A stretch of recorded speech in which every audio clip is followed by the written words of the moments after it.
If you've ever been to a volleyball game, which I have, you've seen it firsthand that the way they play models teamwork, encouragement, and support. They also support breast cancer awareness in our community, and this is the kind of leadership and caring that we want to see in all of our area schools. So volleyball team, congratulations. Thank you for being strong characters and representing our district so well.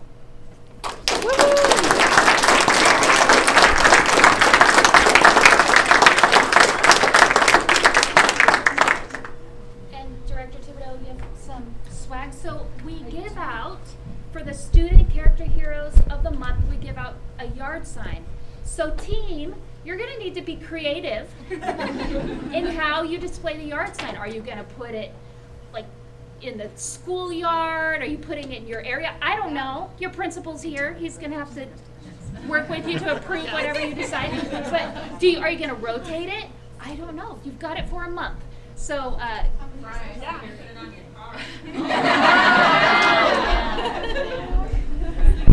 so our Student Character Heroes get the yard sign for a month, and then you also get decals, and you guys had such an awesome turnout. We'll have more at the volleyball game, so I've got a stack here, but we love having all of you here at this meeting. So we want to get a picture with this very cool yard sign that you guys can be proud about. And we've got some decals you can hold up, and then we'll get more decals too. Perfect. So how about all of the players? Why don't we come and get on these two rows here with the board superintendent? We'll be in the back. We'll figure it. We always do. All right, short people in the front. Small people in the front. Players. Dress code. Okay, somebody's got to hold the sign. Can you guys hold some of these up? Oh, shoot. Just stay in the back.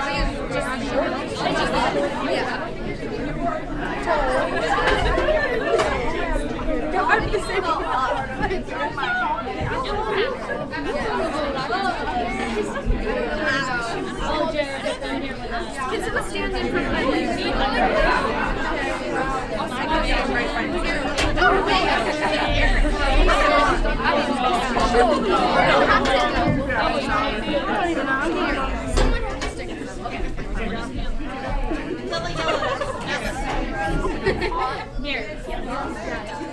You guys gotta do some commentating when we see it.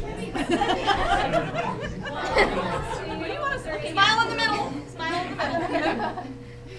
Look at the good camera. There you go.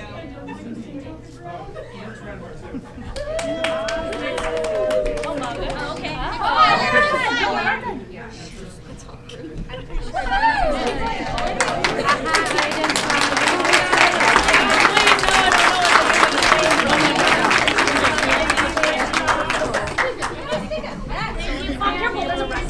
We all remember his first. Fry's car. Yes. Fry's car. It on there.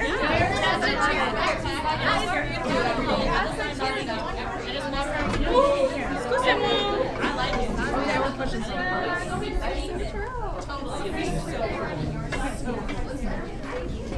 Wear it as a backpack.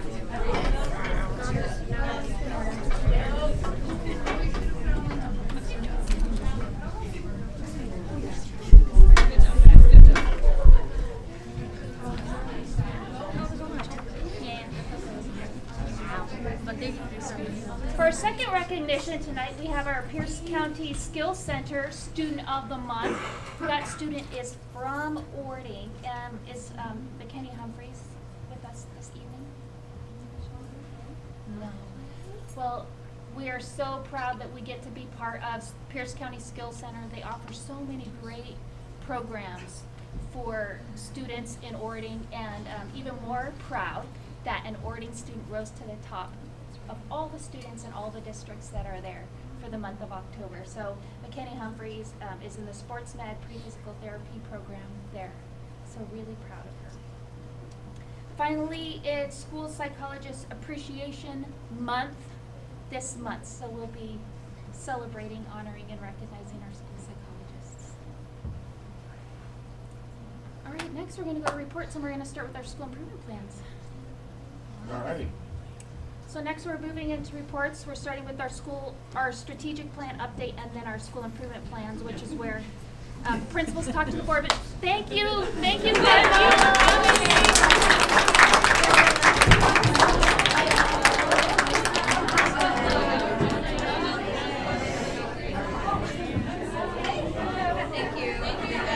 Thank you.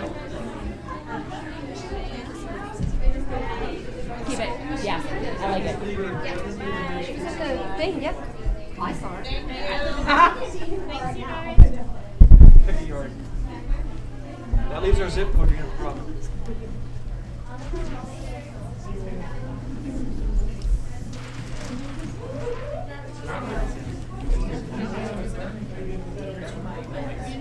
Principals, salt and board members, there's a card with your name on it, so you'll find the place where you're starting. President Collins.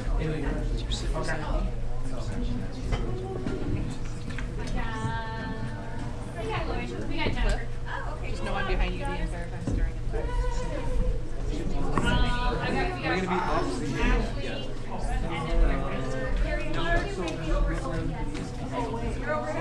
You're one of those. Stanley, I think you're the first one.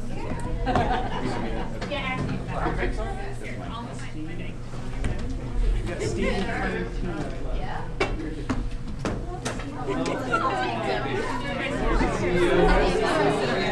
Hi, Bonnie. Such a high level that it won't even. I'm glad I get to hang out with you tonight. Yes, me too. Can we? That'll be fun. Their own table. Waiting for the lead table to start. Oh, I got your attention. I'm like, I still got it right now.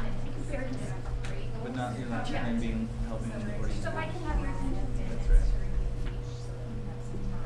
We're not starting with school improvement plans. We're actually, the first report is our district strategic plan. And that helps the board and schools to have an update of where are we as a whole system. And then what you get to see is, Mr. Bruce. Then what you get to see is how we're going to go from that district level strategic plan and then zoom into the school improvement plans and how those are aligned. So I want to start by doing a recap of something that I believe you all know really well, and I think you all know really well. And it's, if you look over at the wall over here, it's one of the first pages of our district strategic plan. That really was born because we had probably a 32-page district strategic plan, and I know that those don't often live and breathe in school systems. So I was trying to think of ways that we can make that happen. So I took basically our whole strategic plan and distilled it down into a one-pager. So you see the whole first section of the district strategic plan, which is this orange section on the top. And that is our mission statement, all students ready for college, careers, and life. I want to thank our board for setting such an ambitious direction around all students ready for college, careers, and life. Switching from the word prepared to ready was no small feat. Ready was the promise to our kids and community that they were going to have a whole menu of ways that they could show that they're ready for college, a menu of ways to show that they're ready for career, and a menu of ways to show they're ready for life. And we love to say that that's college, careers, and life, not or. We're not picking just one pathway, but all of these pathways are for all kids, so that all kids have all opportunities available to them after they graduate from high school in Ording. So the first thing that you're going to see from Executive Director Rabb is an update on the data around all students ready for college, careers, and life. The way we go about that is through aligning the people and the work of our system. And board members, you're going to see that today. We start with what's our student learning problem of practice, what do our students need based on data. And then based on what students need, what are we going to focus on closest to kids, and that's what happens in the classroom every day for every student.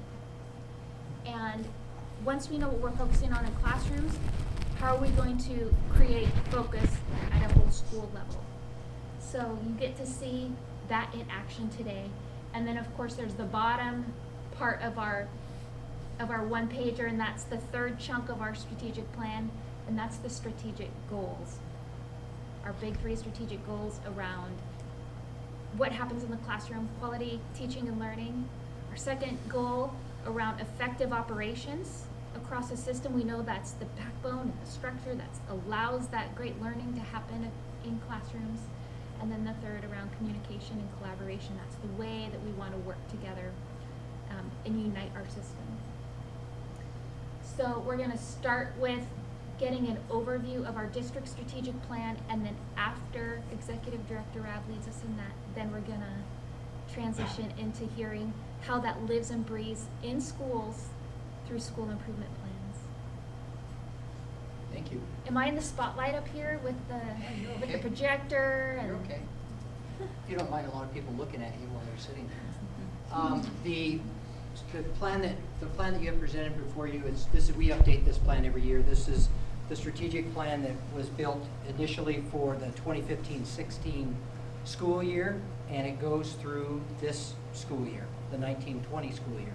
So this is a plan, the strategic plan we've had all these years. We've been monitoring the data on some key indicators that's what I'm going to show you now, and I'm going to show you it in a kind of a trajectory of over time versus just last year's indicators, because as we enter into this last year of this plan, Marcy's also leading us in thinking about and developing our next strategic plan. So there's a lot that we can learn about the data, and when we look at data, I was working with the principals a little bit ago. We were talking about one of the ideas around data is actually neutral.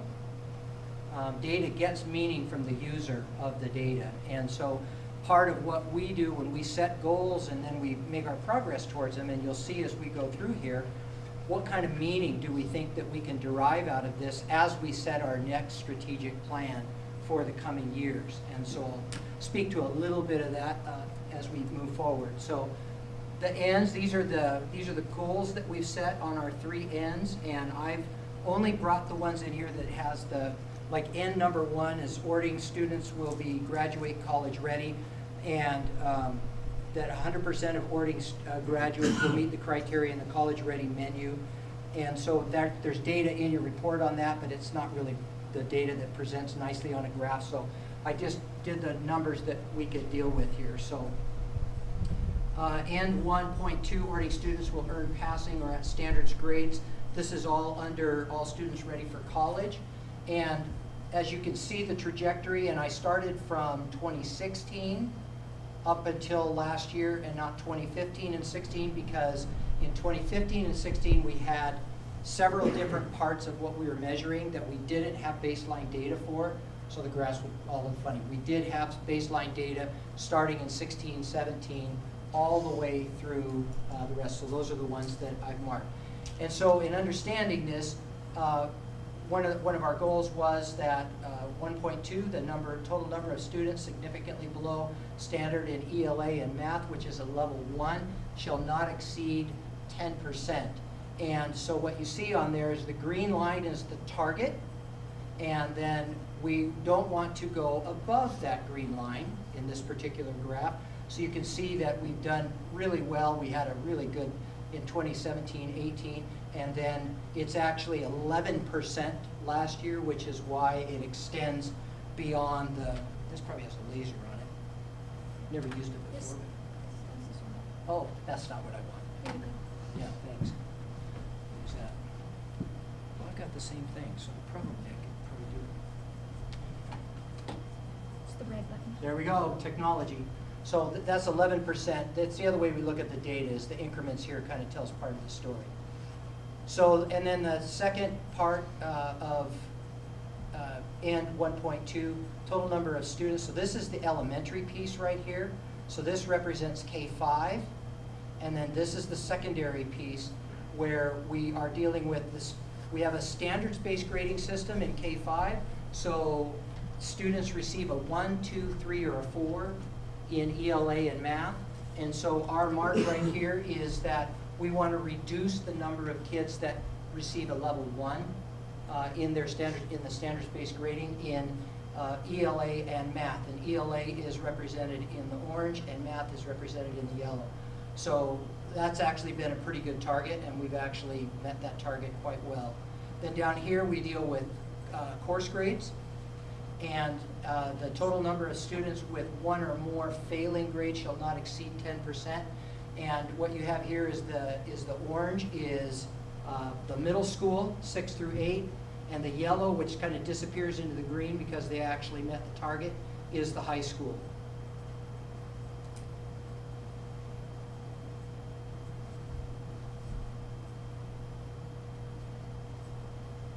We also, and that's in 1.3, ordering students will, oh, hang on a second, let me just double check something. Yeah. Ordering students will meet the established benchmarks leading to college readiness, all students ready for first grade in ELA and math. And so that we've got, you can see the trajectory here that the target is right here, and that is based on the 2015-16 data, where we were going to cut that number by 50%. So cutting that number by 50% would put it here at the green target, and you can see where we've been. We've been just above that target. So we haven't quite met the target, but we've been just above that target. And then, and that is for ELA. And then the same is for math over here. The green is the target, and then the blue is the trajectory over time, just above the target. So haven't quite met the target in ELA and math based on the 50% target. And so here's one of the things, which is, as I'm looking at the data and I'm thinking about it, and I'm thinking, okay, where did we get 50%? So we had a starting number. What was it that said we wanted to cut that by 50 cents? What did we put into our thinking around that said that that was going to be a reasonable target? And so as we move forward and we think about the strategic plan that we're developing, that's part of the conversation that we're going to continue to have as we set these targets. Because you can set lofty goals, and I've talked to our principals here who have set their school improvement plan that 100% of our kids will meet standard in X, Y, and Z. And I'm like, do you really believe that 100% of your kids will meet standard in X, Y, or Z? But no, but we can't leave anybody behind. Okay, that's not the point. The point is, let's set goals and let's set a target for our goals, because we also want to feel really good about our progress. But the progress has got to be reasonable based on where your starting place is. So as I look at the fact that over the trajectory, what I also notice is that's a pretty consistent line right there. There's not much variation in that line. So the performance over time has not really shifted that much. I mean, it's actually, when it goes down, that's actually what we want. We want it to get closer to the green line. But when you're right within that time frame, I think that data becomes a piece of information that we use as we think about our strategic plan moving forward. You'll see this illustrated again when we look at attendance. There's something that kind of jumps out as that as well. So then we also have another benchmark along that same end, which is students being ready, exceeding the literacy standards by the end of 3rd grade. So on their 3rd grade SBA, and we did the same thing here, where we took a measure at the beginning of the strategic plan, we cut it by 50%, and we set that at the target.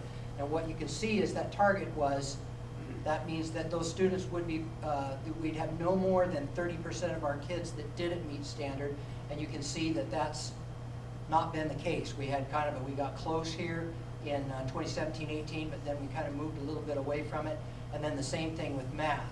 So again, to me, it's less about why didn't we make that target and more about how did we come up with that target in the first place. Because I think the more, and principals as they're doing their school improvement plans, they're setting targets that are extremely ambitious goals because we believe in all and each kid. So we don't want to leave anybody behind. So we want to set these goals and really drive forward. The thing that we don't want to do is we don't want to create goals and targets that are in such a way where all of a sudden it looks at it and says, we're not doing a very good job, because that's not true. And so you wouldn't be able to look at this data and say that people aren't working hard people aren't trying to put their best foot forward, that we aren't pouring a lot of time, energy, and resources into closing those gaps, because we are.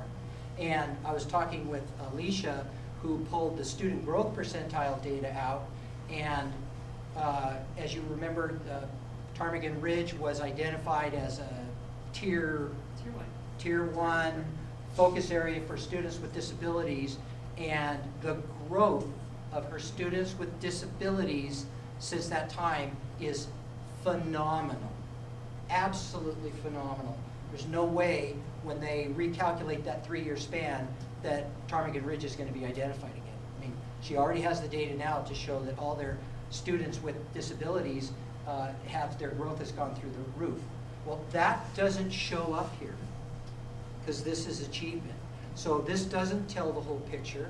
And so again, I would argue that it's informative to us as we build and move forward, rather than to try to tear down what the work that we've done. And then 2 more benchmarks that we have for that. Students ready for 9th grade algebra, which means they meet the ELA math SBA proficiency standard. Again, we set a target that reduced in 15-16 by 50%, which put it at, I think it was 21% or something like that. And you can see that we still have, we're up in this neighborhood right here with students that aren't meeting standard on the 8th grade SBA. Now, I would also say that's not just a write-off that, well, that's what it is and we got to figure out how to set a different goal so it's closer to that. That's not what we mean either. And talking with Dave and Kevin and the work that we're doing around middle school math and high school math and whatnot, we're not happy with that, and we want to see that change.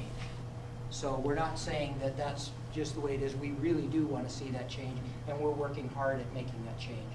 Then this over here is that students will meet graduation proficiency on the high school state assessment or through alternate pathways. The target is 100%, and that target has been met. We did not have the data in 2016-17. We were calculating something different. We were calculating SBA data and whatnot, so I left it off, because what we're really calculating in these last 2 years is either the proficiency assessment through SBA or the alternative pathways, which is the new measure, and we're at 100% in both of those. So that's why you don't see anything in 2016-17. The measurement changed. Boarding students will consistently attend school. This is what I was talking about. And this is what struck me right here. So here's our target, and again, it's based on a number that we had in 15-16, and we cut it by 50%. But what jumps out to me is this right here, and we have done a lot of work around reducing chronic absenteeism, which is more than 10% of the school year students being absent. Chris has done some amazing work with the buildings. We've got sandwich boards out there that tell kids every time they walk through the door how many, what the attendance is and so on. So we've pushed and done some amazing stuff in that. But it's really interesting to me. It's a question that I have just based on an observation. That line did not move very much. So no matter what we did over that period of about 3 or 4 years, it just stayed right around 20%, give or take a percent or two. And whatever impact it is, I don't know what that means, and it would lead me to try to see what the chronic absenteeism looks like in other systems, but we may not like this, but that actually might be a more realistic number that in terms of the pattern of what kids are attending school.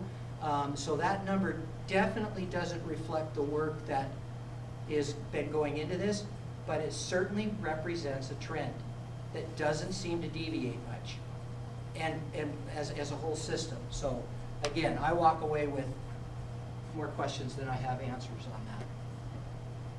And then, by the way, as we're talking about these things, this is like Marcy said, we're way up on the balcony in here. We're kind of looking down at the forest.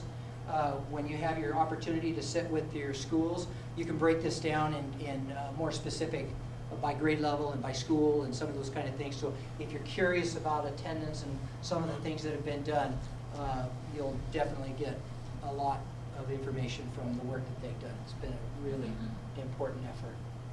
The high school and beyond plan, which is expected 100% of students every year, 100%, we've got that. That's excellent.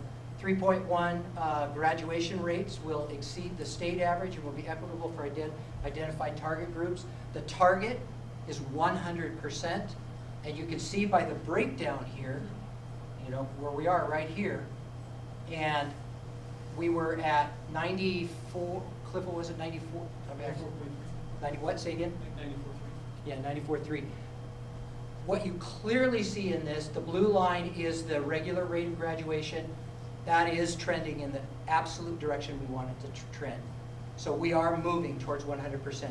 The orange line is the 5-year rate, which what that means is the kids that don't graduate on time and continue to work on it, then they get, that's based on a 5-year rate. So you can see that even though right here, for example, you may have had, you may not have had all the kids, some of these kids here, right here, these kids were here. They didn't graduate back here in 16, 17, but they did, and at a large number of them graduated in 17, 18 because of the work that Ording High School is doing in terms of tracking these kids after their 4 years and making sure that they're continuing on for their high school graduation. The last measure that we'll look at is, this is also dealing with students.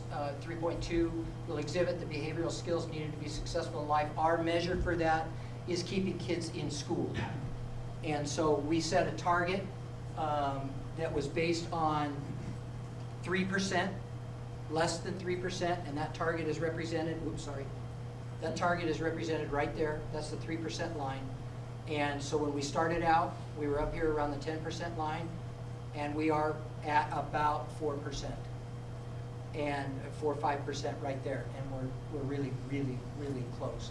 And that's got to be really exciting to people, I think, because it's really showing that we've, even with our toughest kids, we are really working hard to keep kids in school. And Chris and Christy and Tim and I were just meeting before the board meeting, talking about the behaviors and stuff at their school and what are our processes and where suspension works and doesn't work and where it fits and doesn't fit.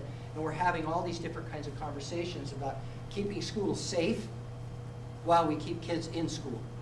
And so it's become very complicated. It's become a very complicated conversation with the change in the behavior laws. But our trajectory here, and I honestly believe that in 1920, based on the work that's being done, we'll be probably at that 3%. I would conjecture that. That's the one I feel the most comfortable with. I'd like to add to this. This is a life-ready measure. Yeah. This is our character work and building a culture of caring. So we're not only coming at it from a discipline side, but we're coming at it from building positive cultures, helping kids get connected, and having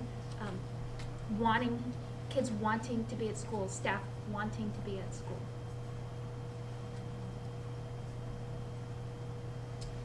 And the measure that I didn't put on because we just put it into play that Marcy's talking about in the life measure is a community service requirement for Ording High School students.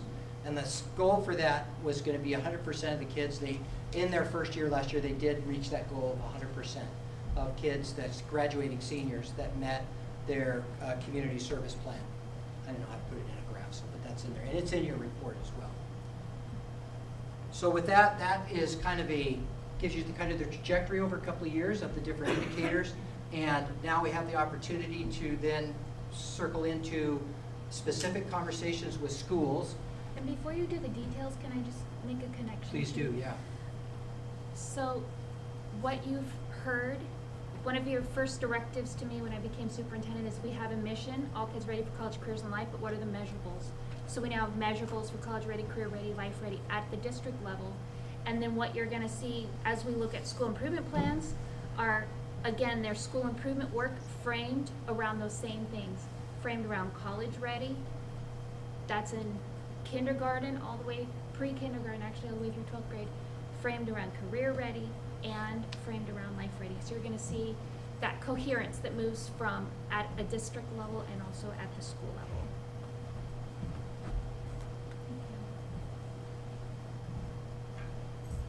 Oh, another thing I wanted to add is at our board Superintendent Advance in August, we did a preview of all of the 4 disciplines of execution for 4DX.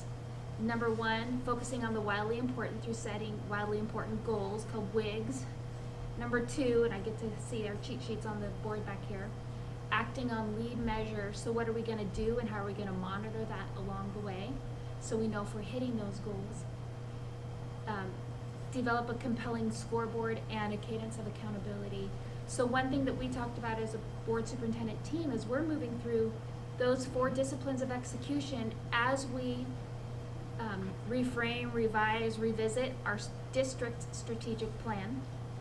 And we're also, I'm just gonna say this, and I know this is casual language, but playing with this at a school level now as we're learning the pieces. So we've talked about wildly important goals. What is a narrow focus for a school so that as you see all their school improvement goals, you really kind of see they're still circling the wagons around that one big, wildly important goal. So you're gonna see some evidence of that today. Again, it's not, we haven't learned all 4 pieces, and once you do, you kind of circle back and revisit the first ones that you did, but we're learning about those pieces and we're trying them on as we go. So you're gonna see in the school improvement plans that wildly important goal that we talked about as a board superintendent team. So, and I was just thinking, hopefully you don't feel like I'm yelling at you. But we've got the fan going on and we're recording and stuff like that, so I was instructed to use my principal voice. So all of a sudden I'm listening to Marcy talk and I'm thinking, wow, that was really loud and intense. Hope you guys don't think I'm mad at you. You might have more energy than I do. Yeah. So when we went from a big strategic plan to a one-pager, this became an anchor for all of our conversations, our meetings, and just helped us have focus in our work. So last year, board, you may remember that it was the first year that schools did the same thing. They took their whole school improvement plan and made a one-pager. So you're gonna have access to that one-pager. It's like school improvement plan at a glance on tables today as well as the plans themselves. So we have starting places. There's names of board members and SALT members and representatives at each of the tables where they're going to start. So if you're, make sure your name is on that card of where you are with each of the schools. We're going to do 20-minute rounds. So you have 20 minutes with each school. We're going to be really tight on that because do that times 4 and it's 6:45 now and we still have more board meeting to go to. So we'll hold really tight on the 20 minutes and so that everybody kind of knows what that looks like. I have my fancy dancy little timer up here. So nobody's gonna be guessing. We told the principals that it's about 10-minute presentation, 10-minute Q&A, but really the ultimate outcome is a conversation. So board members, don't hesitate to, you don't have to behave yourself for 10 minutes before you get to speak. If you want to question, engage in it. I'm just gonna say though, but in 20 minutes we'll call it and then we'll rotate. Board, I want to thank you for your reflection at the end of our process last year and again bringing this up at a recent meeting where you said 10 minutes last year wasn't long enough to actually understand this and honor the work of principals and also have time to ask questions for yourselves. So as a result of that feedback from last year and your recent direction to me as a superintendent, And at the end of 20 minutes, we'll just rotate clockwise. The buildings will stay where they are, but the rest of us that are sitting at the tables, we'll just do a clockwise rotation. And there should be enough copies for board members at the table. Any questions with that? All right, we'll hit the timer and go. Huh? You what? Yeah, go ahead. I'll be right back.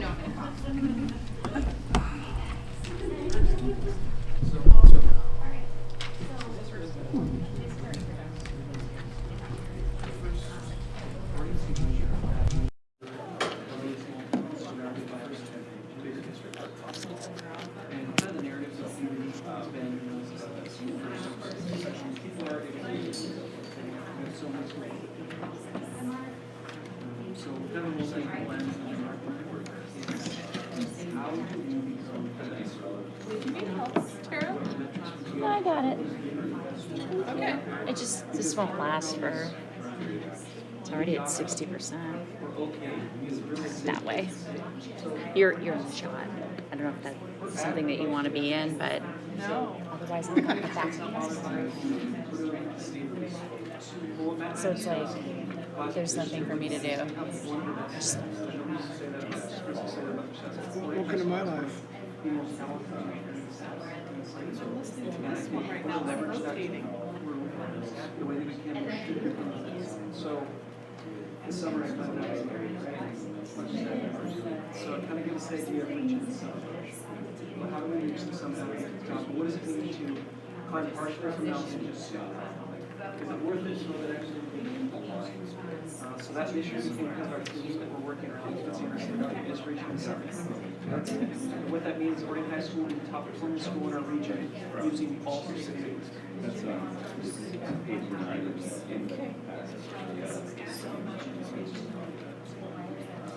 So where I want to talk, but I want to be really transparent with what that. What Matt and I wanted is I don't care how you look at our school or who you compare us to. I want to be. I don't think we're going to sound. Your children are the best. So what I did is we looked at any district you could drive into that district. I want to compare us to any type of any district. So what that did is compared us to White River, Bethel, so that's these top area districts. And how we're measured in school in the state is in 6 different areas. Our math school, our PLS school, our grad rate, our attendance rate, 9th graders who are successful in their training classes, dual credit, which is students' access to college credit while students for residence. And what I did is I added all of those up and made what I call this is just that nice rating summit. Add them up. I want to do those measures. So from here, you can see all the schools that gravitate around this. We're third. Some of the measurements are higher, so we're overall third. I want to look at it looks at it, so we compare us to the SPSL 2 years. What's the next? So just to help put that in perspective, we'll look back at I put those Matt and I put these into graphic format to kind of show you the numbers. So with this here, you can see as compared to all the schools. And so the schools here were higher than the schools here. So what that does, it drew up for us. What do we need to do to get to the top of the mountain? There's no big giant fix this thing. It's going to take our entire school or our next page to make different goals to meet the goal we will be established. So that's how we came up with our goals. So we have 6 goals altogether. Matt and I will start talking about the goals and what we started with. Starting with college readiness. So and that's going to be on your guys' handout. If you look at page 15, 14, excuse me, page 14. So, and just so we're kind of keeping track, while we were looking, just to clarify, while we're looking at those 6 areas of the state or measures, we aligned those 6 areas to college, career, and life goals to meet our district standards. So, just to kind of keep that consistent. So when you look at our first goal around college readiness, what we set that was 2 of the areas that the 6 that the state monitored. These are kind of the easiest ones. This is math and English, as measured by the STAR balance assessment, which students take in 10th grade. So what we looked at was how much of an increase we have to do from where we started last year to to go back to this, mine's not black and white, but to bump to number one, right? Because remember, our goal is to be number one. Okay? So in English, when you calculate the growth that we would need to make, we would need to go from 34% of our kids passing in 10th grade year to 38.5 by June of 2020 in English, we want to go from 71.9% to 80%. So that's a jump of about 8% basically, 8 percentage points. Here this would be a jump of about 4.5 percentage points. So just to give you, I could talk more about this. To give you some perspective on that, in terms of what action steps we're going to take to reach that goal, on the next page, page 15, then we look at what action steps and resources are we going to put in place this school year to help us achieve that goal. We might say those, if you want to know specifically about action steps, we won't put in question and answer time. We can talk specifically about. So then you can see those on the next page, and these are the things that we want to talk about. We'll move on to goal 2, because goal 2 is career goal. So this would be our second goal, which is career. So and then we have 2 more of the 6 areas in this goal. Dual credit course enrollment by our high school students. I can just say that we want to go from 80.7 to 91% students. We've already added 6 articulations in CTE alone this year. And with the colleges, we have kids that can take career technical education courses through Pierce, Greener, Clover Park, Bates, those colleges. We've also added supplemental colleges to university courses this year for the very first time ever. And we're looking at pre-starting in the University of Connecticut. So it's very exciting. This is all brand new territory for us. Again, to increase this number, get us to number 1, but more importantly, to the right percent. That number is coming up. 45 seconds. Percentage of 9th graders on track to graduate go from 81 to 43. So that's the number of 9th graders. And then again, the action steps are listed here that what we're going to do to help us achieve that goal and what we're going to do. One of the things that shows there's comes in this is near and dear to your heart. What about all of our students? So we used to watch the school, we know the work we got at high school. That's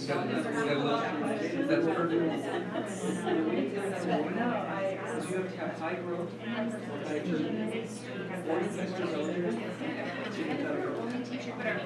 you also have to have every single one of your students your students of low income, students with disabilities, cerebral race, white, Hispanic, Latino, and all students. Every one of your groups have to be included. So boarding high school will be only option high school in the state. Largely option high school that will get this forward. Because all of our groups are in that area where we can continue this growth to their students with disabilities to get them also above 6 if we get that to 6. Yes. So that is your high school and so all these areas we're concentrating staff and students with disabilities so that all students are contributing. Right now every one of our areas are. And the line there is we see about the same as the so you see about that line in all the areas are and we also achieve growth for all our student groups. Double the number of kids over the 60%. So that's just a little bit like our groups.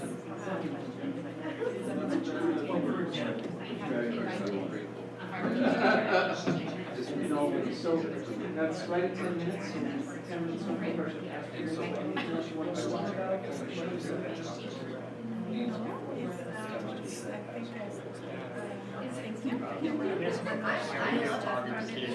I'm asking you a question. Talented part of the art, and I feel like you guys are wonderful. And thank you, and just yeah, I was so when I and thank you, stay here, don't be boring. Our job.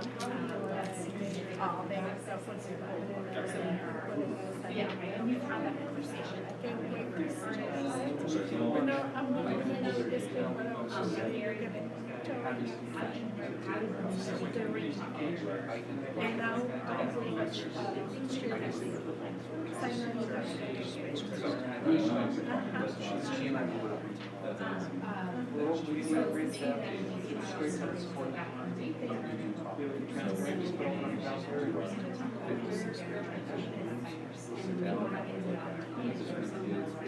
Matt started last night, one show like this. Yeah, so we are revamping our career technical education advisory board, so part of the requirements for that is to have industry experts that would advise our programs. So we have some new programs like our agriculture program, and we have a business program that Polly is now kind of heading up. So teacher reached out to community businesses as well as maybe not just sporting, but a little bit more broad because hoarding is limited in its size. So, and one of the things we did was held our first CTE advisory board meeting last night, and we had about 30 teachers, physical education, industry experts. We had engineers, Boeing, we had engineers from Baxter, we had the controller who was from Jackson, we had Centimores who run Fur Run Nursery out on Loop Road, and then we connected with a couple other folks from signing masters. I could go on and on. There's a big list. And we did a tour of the high school, showed them all of our CCE programs, and then we asked them if they had been to Lonnie's house. She had her culinary students feed them, and the students did a demonstration of cleaning sandwiches. And that was kind of cool. And then we went around the high school, showed all of our programs, and we really started to show them kind of our needs, for infrastructure. And how, I was telling Cliff this, one of the biggest things is we're going to be the #1 school. We want to have options for our kids, for access programs, and facilities that really give them a learning. Yeah, and have the best chance, right? And our teachers that I'm working with right now, this was what really stood out to me. I think a lot of this is our teachers are working in conditions with and because our buildings are old, right? So some of our CE programs, like Mr. Buck is teaching agriculture out of a board. But if we go to Eden or Upleaves or Yell or somewhere or Edenville, they have a greenhouse. So it was really good because the industry experts could see it. And they immediately jumped to, how can we help? How can we fund it? And then a couple of them we need a vote for schools. We had a couple of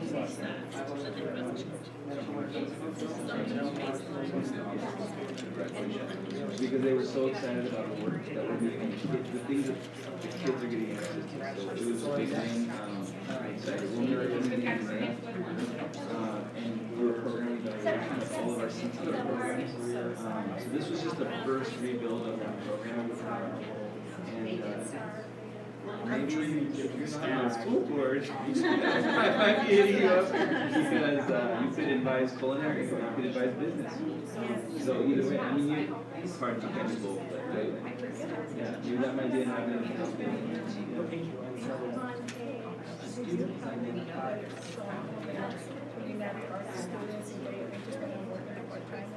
Absolutely.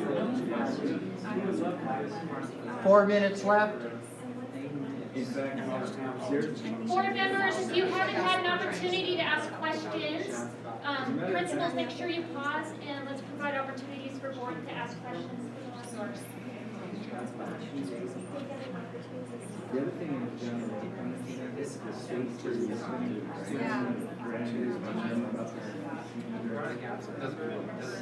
industries like aerospace, which culinary is going to be different. Purposeful. Some of the labor force, because all these people are about to be hired, so all the trades are going to lose a lot of money. So they started to open up apprenticeships for high school students, which has never been done before, which is for and then I will look into if there are options for culinary for that, because we have, for example, maybe a high school district that work Get pay and get started. I'm gonna be looking into that. The problem is right now is only opened up in maritime, aerospace, and construction. But just see what they say. Labor and Industries oversees that program, so. You could do work. Well, we do. That's the question that we, in our time tracking, what's going on in our goals.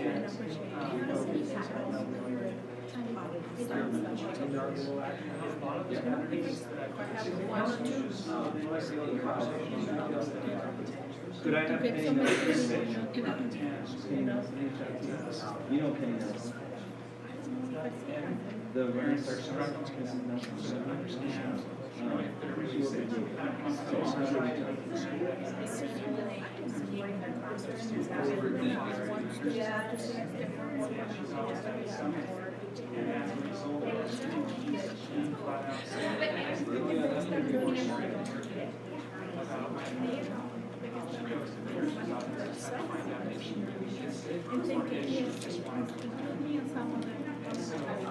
Just kind of finding out.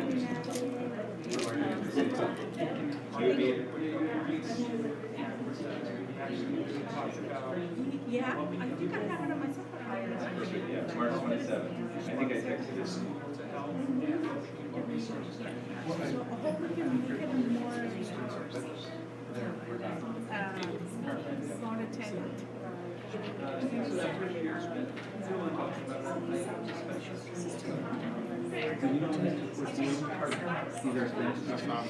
Yes. He is doing some of that. He's now turning it into a discussion. And we met with him and we met with so it is already because now we have a student leadership group that's expanding beyond just our engagement caliber. There's going to be, they're already talking about it. So he's going to reach out to other schools and invite some of those students from around through college conversations. It's still a little ways away, but it's like, Thank you. did you have any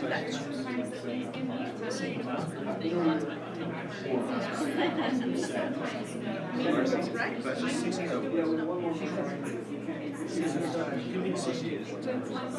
Well, do you have any questions? Oh, Yes, it's very interesting. And I'm so excited. I'm good. Like I say, I'm going to be outside. One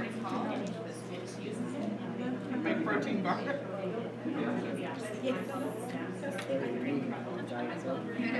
had to do a Snickers before, then I said I probably should eat healthier. Try the protein bar. It's a big mission. M&M's a mouse, I'm gonna run and grab it.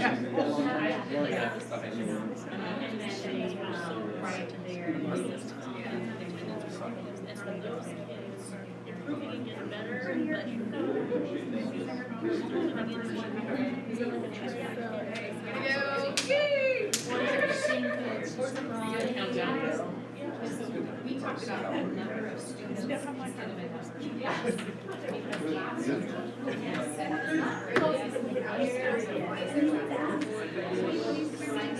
We're rotating. Like if you're, I believe so. I'm just letting her know. That one. That makes sense. all right, ladies and gentlemen. No, That I'm in concludes the first session. It's right on me.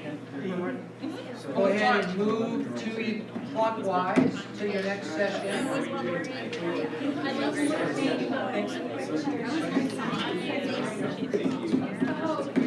Nice job. We're going, man. So Valentina, We reach it, we're gonna party. come over here. I'll join you in that area in this direction. That's right. Hello. Doing great. I'm Matt.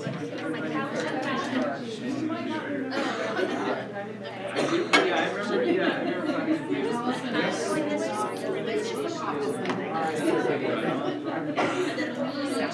Different capacities. Okay, man. It's still there. He's in there saving lives.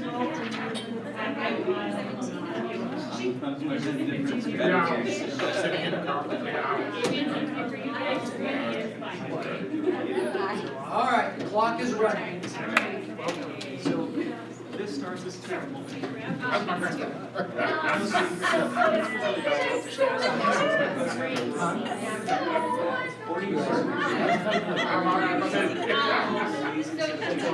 I know, Bonnie gets with Before I started being a principal, has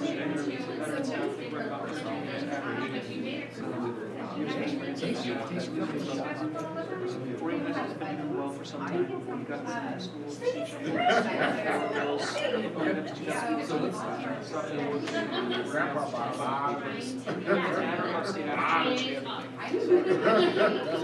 Our science scores very hard to find school that uses science. That's Bell Rogers, any school that they can science scores. At above C average. So the problem with that is we're pretty good. There's not a lot of motivation. So it's been like that for a while since I felt really comfortable my first year since staff were really good. And the second year, don't know the pressure of what if you have a really good wrestling and you constantly get 5th place? There's more pressure in that than being a really bad team and won a couple games, right? What did you do with the business staff, right? You would have opportunities with students and leave the school. How do we get there? So that kind of turns to actually talk about how do we issue which the staff members find out so we can use this to how do we reach the summit. So what does that look like? The senior anchor document, reaching the summit is kind of the series of notes of Volleyball team, but not sure it's also so Orion High School will be the top performing school using all state measurements. So on in your pack page 9. This is just our anchor chart, but it's also just bigger. No, page 9. Page 9. Just talking about this on that. Forget because I can't see it. You're here. And then, so on page 10 there is all measurements. Okay, so this is how, if you flip to 10, mark it right there. This is all the measurements that the state uses with their new award. So a new way that they rate schools, so you actually get a number, which is 7.2, 7.4. They use a 6 rating. So what we'll look at is all these 6 scores. I wanted to make it a single rating. How do I define the sum is, right? How do we do that? So I said, kids here in the lab out there, I understand it all the time. Kids trying to get into school. So should they go to a different school? Should they go to GPA or should they go to Whitewood or should they go to Summit? Are those schools better? So how do we quantify that? So what we did is we took the 6 areas, math test scores, ELA test scores, graduation rate, attendance rate, 9th graders passing their classes, and students who are enrolled in each. I just simply added those up to get a summary rating. So that's what we call the summary, right? So it's the best. So by that measure, various schools that they dive into their district from our school, they sum their benefits, White River and Angels. All high schools and districts are very high schools. So in that, using those measurements in our summit rating, we're at 431, White River's at 450, and there's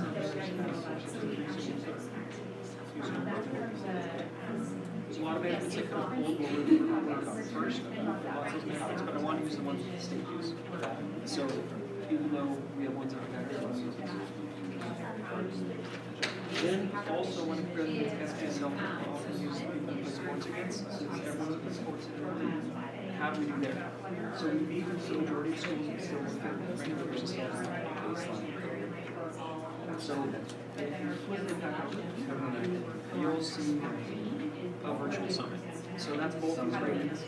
Lowest on the right, lowest on the left, area schools, SPSL schools, and you'll see us on either side of that mountain at third. So really to get to the summit, how do we get to the top? So can you tell a story? Can you tell a story about taking that you had that realization? Yeah, so what we did, so I reached the top. So we actually failed the first time we got. We were at like, it's 14,000 feet. It's about 12,000 feet. It's beautiful, you're way up. I mean, you know, get there, it's amazing, it's beautiful. And I went, what does it really matter? Like, I see what it's gonna look like. It's gonna be like this, but if I spin over, that's what it looks like. Does it really matter? I go back and I tell people I made it to 12,500 feet. I saw the view. I saw the view, we've been there, done that. Came back down, we ended up going again, attempted again. And the second time, I realized how tragic it is to get so close and be okay with not getting to the top. And I feel like this year it's proven. Why does it matter? Why not just sit down and stop? Why does it matter to get to the top? And so I had a completely different perspective, and I would do whatever it took. And I knew as a team, we were all roped together. If anyone else didn't make it, we all had to turn around. So I had to go, what do I have to do to keep this going? Get us all to the top. So that's kind of perspective we took. With the staff this year, why does it matter? Why does it matter to all of us? And by using all 6 of these areas, everyone has buy-in to it. What is the different measurements that we use? How can we help each other? And that's what we're on staff. Is look at those individual goals. So what I'm going to do, I'm just going to transition. I'm going to talk about how we broke those down into our college career and life goals. So I'll go to page 14. And I want to just throw this caveat in there. Again, these goals, when you look at these goals and read these goals are set in such a way that if we look at the trend data, this would put us at number 1, right? So if the goals are written in such a way, if we see the data, we meet them all, we'll get to number 1 high school. So for college, our college end measure for the district, the 2 goals that still fit within that are math and English and space. So to increase from 34% sophomores passing the Math Smarter Math assessment to 38.5 this year would be one way to get us to cross that finish line. This is the top grade of the summit. In English, 71.9 to 80%. So it's about an 8% jump, which we think is doable. And after, I mean, this is the hard part because I can go into lots of conversations, but I'm going to keep us on track, and then you guys can ask questions. The next page is kind of the resources and the action steps for us to reach those goals in those 2 areas. And we will, if you have questions, we will be able to break any of this down for you as we go through this first part here. The next page, page 16, shows our career goals. Career goals, again, this neatly fits because there's 6 total areas of state measures, so we're going to jump 2 goals into each area. Percentage of students enrolled in dual credit courses will increase from 80% to 91%. Good news on that is, and also the CTE directors of the district have already articulated 6 more national Colbert Park base. Pierce College for career technical education courses this year, and they've added Central Washington University college and high school classes. So we expect this number to go up. We are pretty sure we're going to see an increase in that. The percentage of students regularly attending school will go from 73.7 to 76.5. Now again, you'll see that seems like a little jump, but remember keeping in mind and actually that number is, again, I can talk about attendance for a long time, that's going to be a huge increase, so we're going to count even though it's going to be a small number. And again, we've got some action steps on page 17 to address those 2 goals. And last but not least, to talk a little bit about the life learning goals.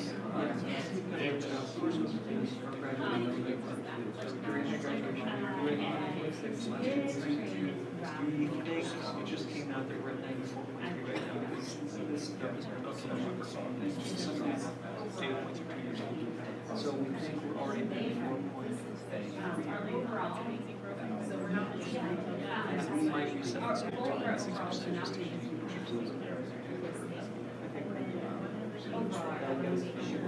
percentage of ninth graders on track to graduate with 81.4% to 83%. We already got awards 2 years ago for insights.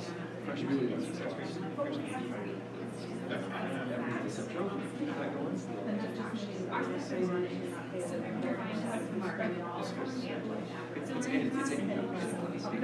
You're actually right. They're measuring that as an indicator of if you fail a course in 8th grade, statistics say you're more likely to drop out. And again, those action steps, are on the next page, page 19. Where that ends, just because for the rest of the table, we'll talk about training.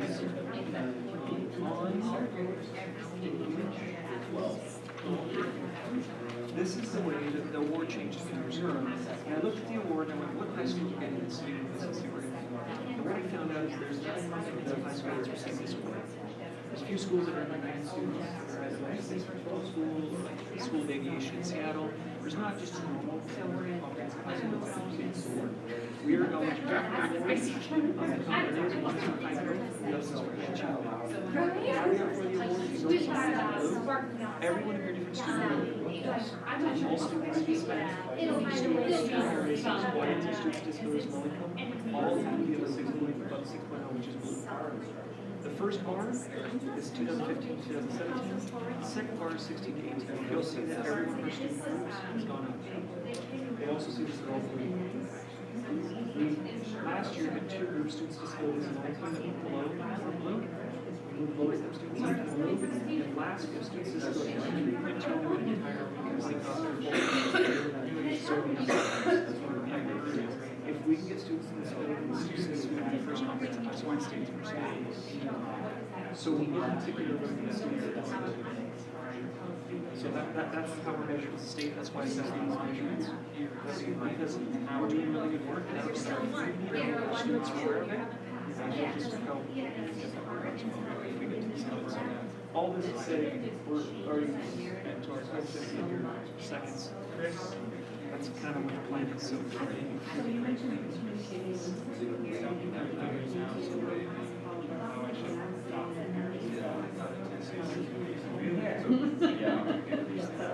And my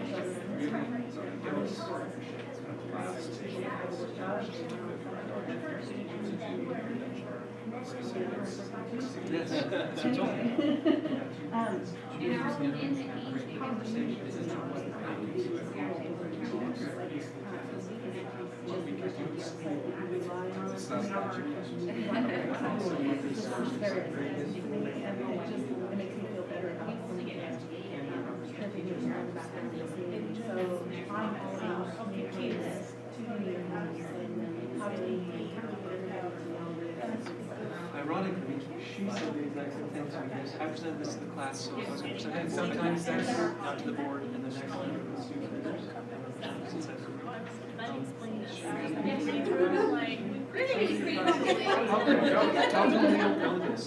Yeah, that's what I thought we were everyone tells us that. I didn't say that. I know you didn't say these words, but I mean, I wasn't like, how come we didn't know this? You didn't show us this problem.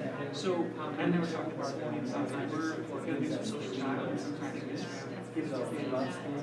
I don't know. I think I need to find a way to make it happen. Yeah, the story out there is horrible. I've tried things and maybe I need to really sell it. You are ownership to the students and everyone that works out. Yeah, we do really well in a lot of areas. Yeah. Social media is one way that we work.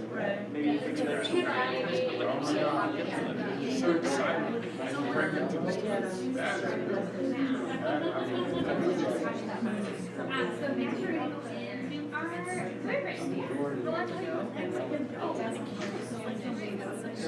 One open suggestion.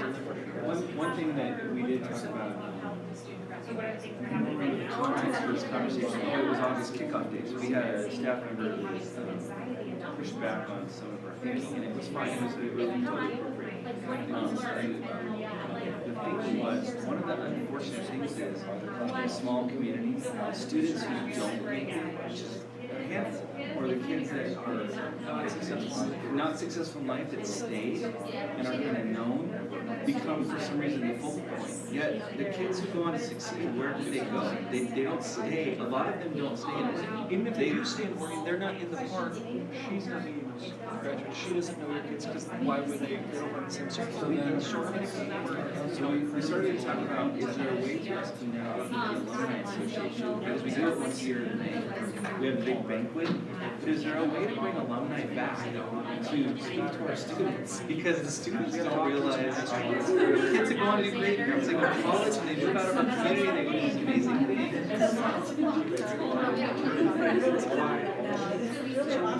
We're building alumni hallway, right? As you walk in there. So what we want to do is kind of have that wall of honor and have on the highest point pictures of alumni achieve great things just down the hall, because I want kids to see that too and celebrate local history and celebrate that amazing people that have a lot.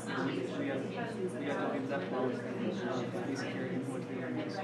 So not just at the so I think that will help.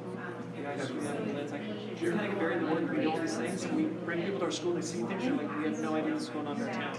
So that's a failure in our work. Last night we had 30 different community leaders and business leaders in the city that we showed all the programs to, and we brought Baxter, we brought nursery. For nursery, egg peoples, all of our CT programs and our board meetings. The best comment was somebody said, just leave it at nameless, but they said, I've been telling all my people not to support you. You know, but she, and this wonderful person said, I am so excited to see what you guys are doing. So then, she said, why don't more people know you should have an open house here? and we just said, thank you, it's awesome. Like, and so that's on us. It's like, how do we, you know, to your point, how do we bring more people in? And we just revamped that whole CTE board because it had kind of dwindled.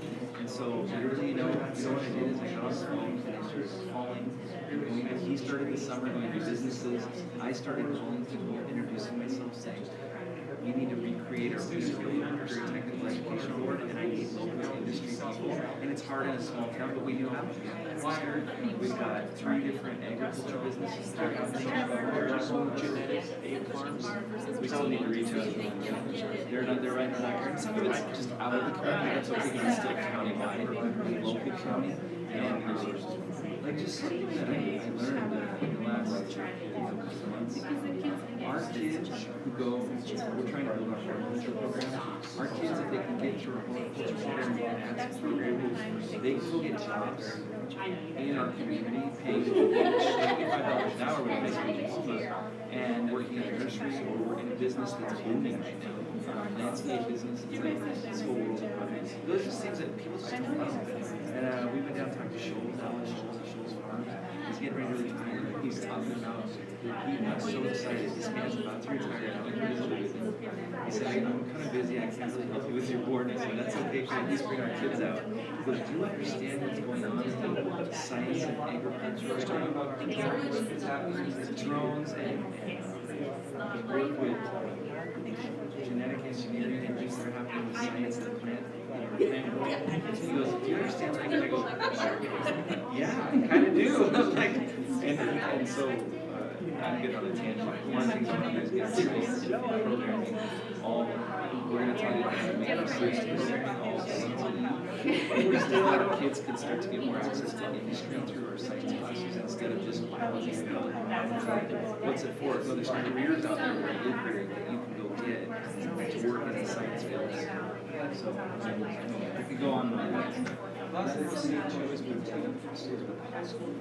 It's not high school, this is a combination of it's, you know, and that's what, if they're going to make a successful district, they should look at, well, through the sixth grade, you really need to look at it as a system, because our kids are ready for our system. Like how Peter says, our students are ready for college in life, for kids, it's important to take single day apart. It's a good system. By and large, the data system working extremely well. It's celebration for the whole system. You just have We're not afraid to like English. I was with the English department last Friday, and we were looking at the data point. Why did we take a dip in English? We went down a little bit, and that's a breaking point, you know, for our English department. We were looking at it.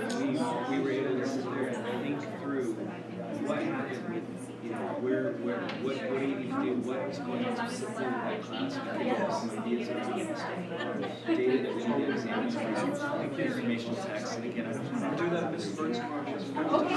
So, and how do we analyze that data? Like sometimes you have one class and just because one class doesn't score, our math data is one that, I don't know if we talked about this last year. In sophomore year, when they take the test, we're a little bit below the state average, but by the end of the junior year, we're right back with our peers, but the state doesn't give us that data. And it's because we do more intervention with those kids, and what I think about that is, sometimes kids need an extra year in math, but we were chasing an algebra 2 by junior year deadline, and some of those kids are going to get it by the end of So they just need one more year to matriculate, and unfortunately, that's not taken into account when you look at the data points. There's some things that we didn't want. So overall, when we look at our grad rate, we've already heard about It's motivated, we gotta get more staff. Yes, they're doing the best, but my number one job is students first. Everything else to know that you are in the best school. Yeah, so we didn't even know like the leadership. So I want to show this to you, so probably this is. All right, ladies and gentlemen, that is the end of round Okay, two. I actually. Thank you. Thanks, we'll rotate clockwise. We talk about like how like you guys have I feel like we need to have. Hey, don't make me come down there.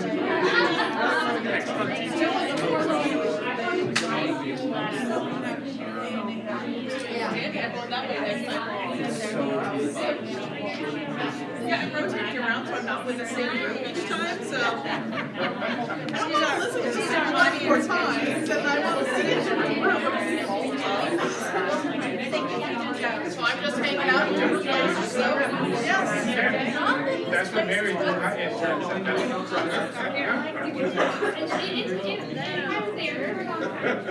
Absolutely. Thanks, guys. Good, thank you. How are you? We don't know. Hey, Ashley.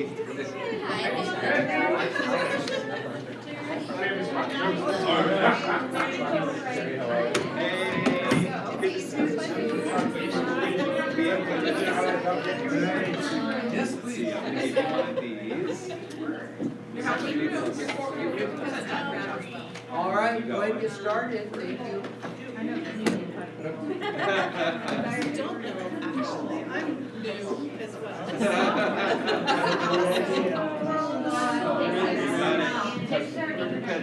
got it. Yeah, so I'll make this comment for a second. Alright, so a few years ago, I was really excited to get this mission because that's the word schools are really well because there's so much well. So that's my first year. So the first thing we have, it was the same way staff at our district, so the teachers there are amazing.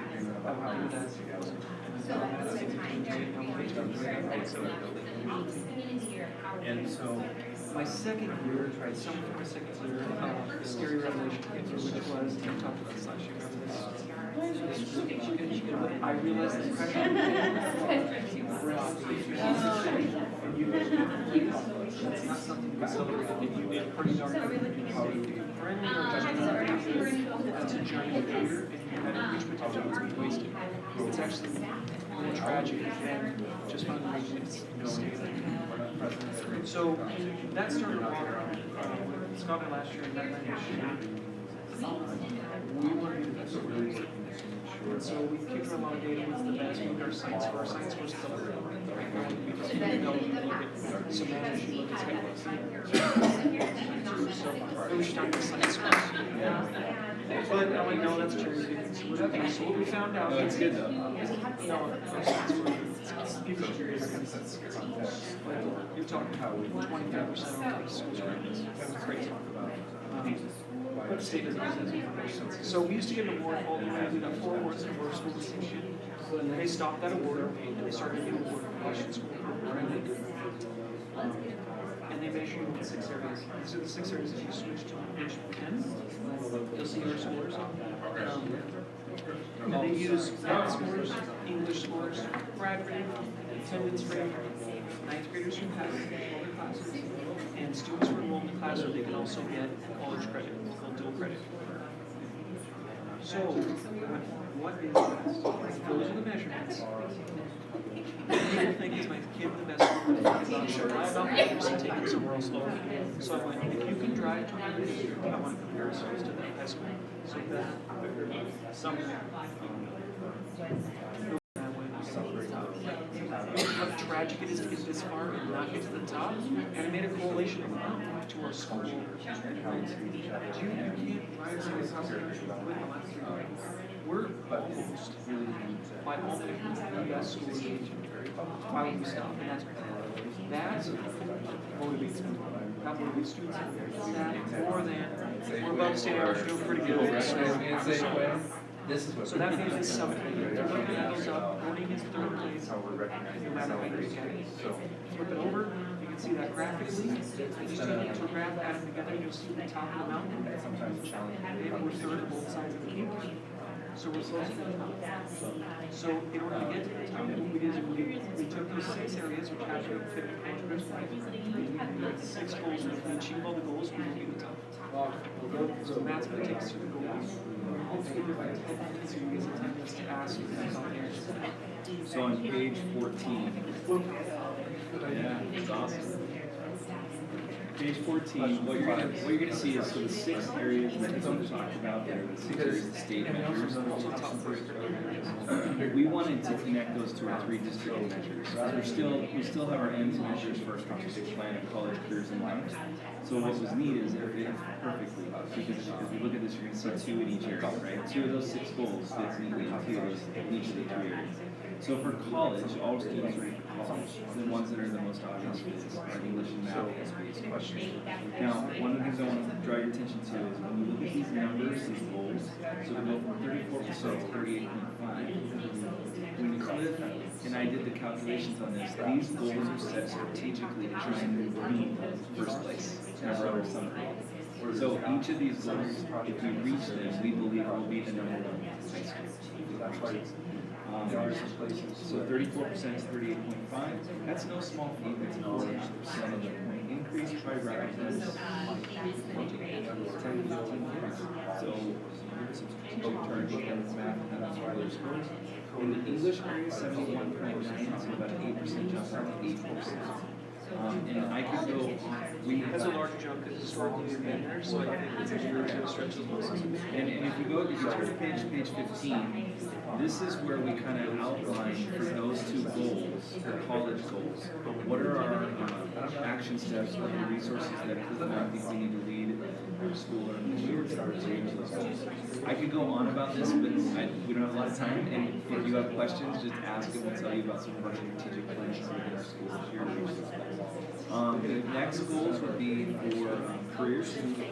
The career goals, again, 2 of them. One is to increase the percentage of students enrolled in dual credit courses from 80% to 91%. We've already added 6 articulations this year that were not there last year for Pierce, Bates, and Fulton Park through our career and technical education courses and college and high school for Central Washington University. So we've already given students more opportunities just through that alone to access that, and then we should see our goals. The other one is attendance, 73.7 to 76.5. Even though that's a small number, it is going to be a challenge. As Cliff and I sit and talk about it, and all high schools here are what you see is attendance rate of high schools is higher, right? Because they're able to drive. There's also some stuff that happens with teenagers when they start driving. So, but it's going to be a big challenge. Again, we can talk about the next page, shows some of our resources and action plan items that we're going to try and tackle some of these.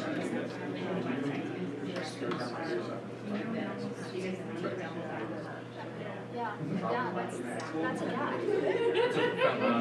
That's a great question. Off the top of my head, I do not guess. That would be approximately, well, it's 100%.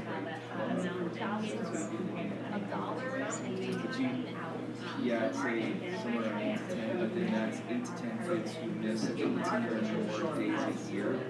So that's. Or if they're only in school for 30 days, it's still 18%. That's a tricky one. The way the state calculates that, I want to just clarify that. So if I'm enrolled all year in this school, in our high school, I get 18 days. That's a lot of hours. But if I'm enrolled in 30 days at your school, 10% of 5 days counts strike against us. So 4 absences for you. So it gets really tricky. The last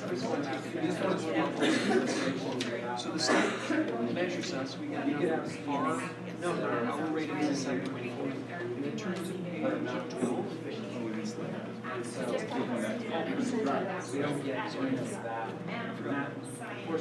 So, the new award, the way you get the new award is you have to have all these areas included. This is our world. So the first part each of these three areas is 15, 17, next one is 16, 18. In order to get the award, so I looked at parts of this game. There is not a comprehensive high school that's gotten this award. There's schools under 100 This is what you see. students, What you really small don't see schools like is, School of Aviation in Seattle. There's not a comprehensive high school. So it doesn't we change. qualify for the award. There's a small caveat. Every one of your student And groups this, has to be engaged. yes, So there's the all students went from 6.57 years. The IB threshold is when the state says you're something, which you go to tier intervention. Above that, all areas. Hispanic Latino students went from 6.97 to they qualify. 2 or more races, stayed 6.4 to 6.4. White students, 6.57. Students with disabilities were the lowest, was 3.2, but it's our highest score. So we went from 3.2 to 4.2. Low income went from 5.3 to 6.4. So, if we get students with disabilities up to 6.0, in all 6 areas, we will be the only conference in the state to take this award. And so our staff is concentrating on students with disabilities. What is their access to English instruction? So what we know about our science is we don't put those students in a different room. We put those students in rooms with the best teachers in the and that attributes to one of the highest special ed rates in the state in science. So we're trying to replicate that. So we're moving that, we're moving student belief, staff and parent belief. Believe it or not, it's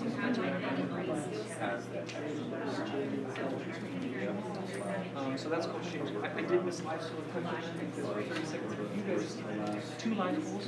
One is increasing graduation rate. That's 89%. No, that's great. Page 18.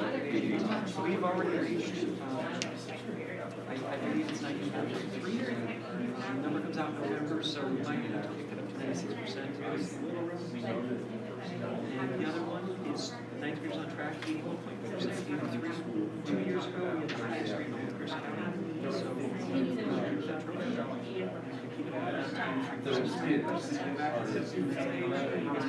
any action steps?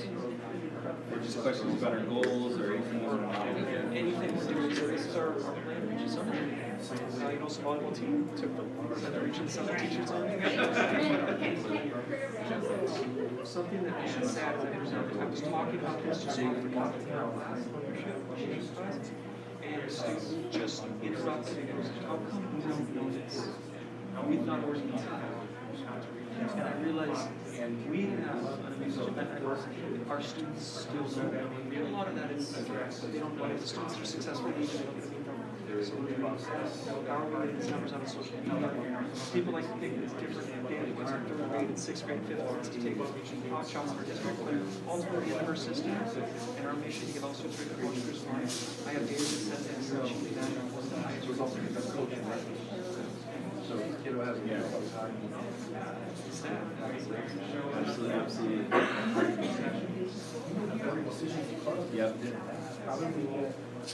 So we're going to start here some graphics that are more simple, piece by piece instead of all this here. Piece by piece. A lot of these letters, I think, Yes, yes. actually what it is interesting.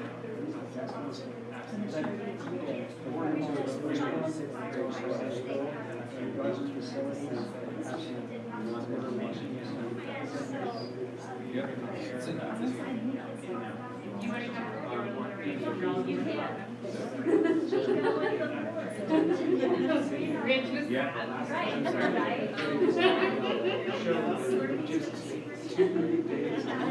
Huge thing. That'll even affect attendance rates because if kids see themselves somewhere, they like, why are you in school? I already need skill center. I have to be on track to graduate. Yeah. And so all the skill centers are closed, and that was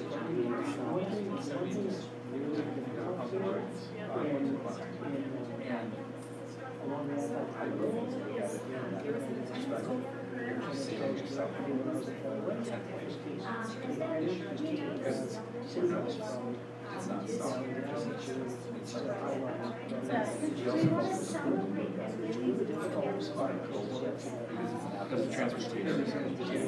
Talking about the 2 free. We used to host that at our school. stopped 2 years ago.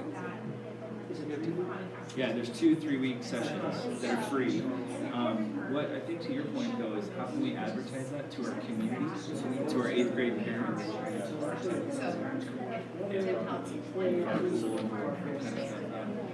Especially because the first session they run at the school center in June, the first 3 weeks of July, like it's the last week of June, the first 2 weeks of July, is primarily at the skill center, and it's hands-on, fun, engaging, and they have high school credit, a year and a half credit of high school credit for elementary. So what we can do is maybe what we do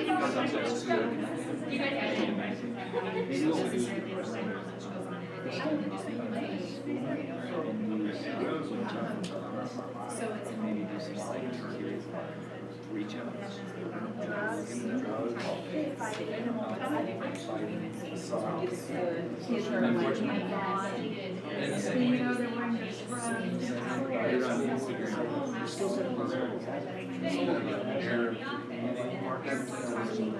Well, we watched one that day, remember? We saw that video, but we could even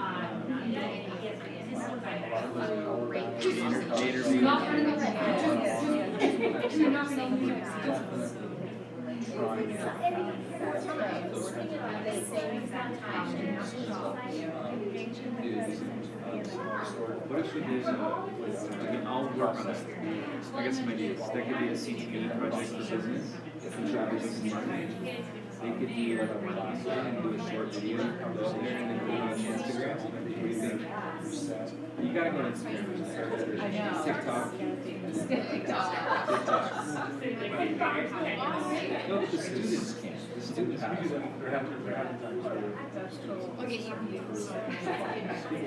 Okay, well, we're on it. TikTok famous. I got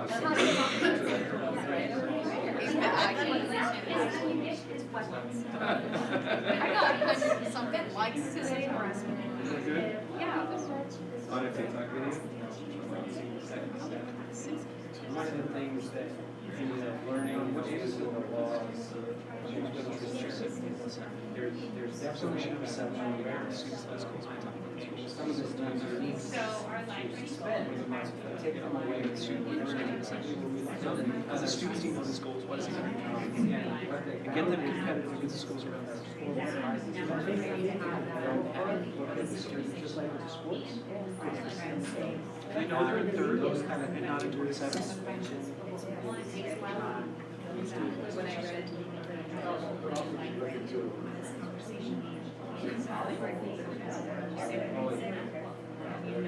Why did much of it when you were top?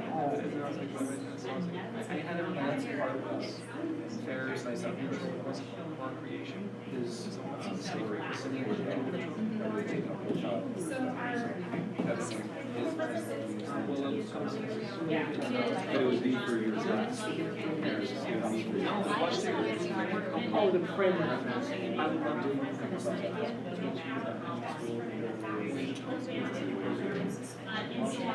You know, school really stressful, to be honest. Still in high school, you look at, sometimes it's hard for me to look up some, I'm on Lakes Vegas for some here because there's a partnership access issue between the students and all those districts. So, still income, by all measures, all statistics, those students should not do this. And they're not like kids. So I'm a business I'm just like, you know, the sandwich boards have you, I still do something. It takes you, what are you doing with just Steve? Because the students are right there, there's a whole population of military folks. Those students should not be achieving. They have no income rate higher than ours. Those students should be peaceful. So, it was Sumner, one thing Sumner has that quality match rate is like 20% above ours. And all this. So, I want to look at your real specific with Sumner. You might wonder about that is we have a math grant we started last year with our freshman class. They'll take the test this year. Sumner was a couple years ahead of us with the grant that they got through an organization called Agile Minds that OSBI sponsors. It's basically a side-by-side math class that we put in place last year for our freshmen. anecdotally, our sophomore teachers of those same students have said already this year that they're performing better on word problems and story problems in their sophomore classes than their peers who didn't take the breakout class. I might hear about that. So, Yes, they have an IB. Sumner has IB. Yes. So therefore, all those. The other thing to look at too, if we don't have an alternative program, if you have an alternative program in your district, those numbers don't count. We don't, all of our students stay. We chose many years ago to go away from an alternative program. We have options for kids like severe medical, mental health, and homelessness.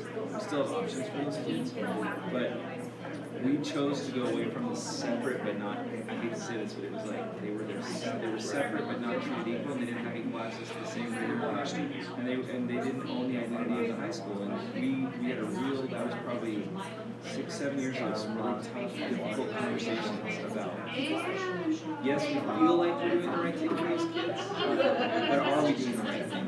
And I don't think we were. I think that's helped us become even better schools. All right, ladies and gentlemen, that is time on the third round.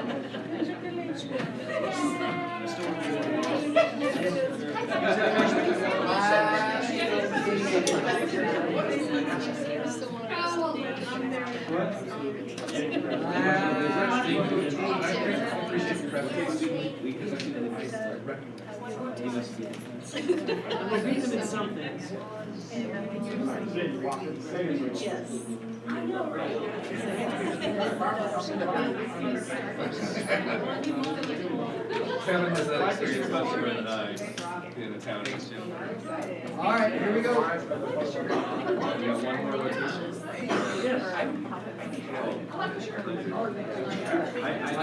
I'll take this one over with that conversation.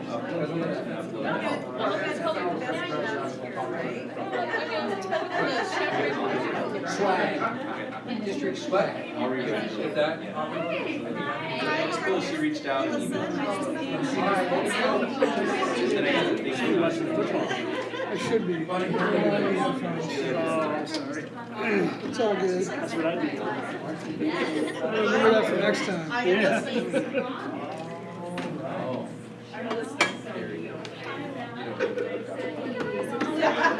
I know where to put the sacred document. There you go. No, this is my, I'm proud that I have your honor. Great job.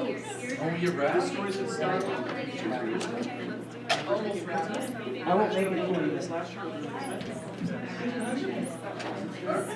lot of people say that the best staff in the world actually the organizational staff is one of the best staffs in the state. Nothing to do with me, nothing to do with fans. We just care about things that are amazing. They care more about their subject than our system. So, another place to be a very principal. They're slamming and doing great, and so it's great. Just support them. The summer between my first and second years when I was last year, I realized with one of the best staffs in the state, one that's not and I realized that it's way more tragic to have mediocre with great staff. We've worked in. Than it is to Yep. you have a state champion. You don't work to balance school district. And you're playing university and you get place or sixth place, which is great. We have state how many times before you go for it. In the summer, I'm in Albania with 6 or 7 staff members, but I ran the military. Got to 12,500 feet in turnarounds.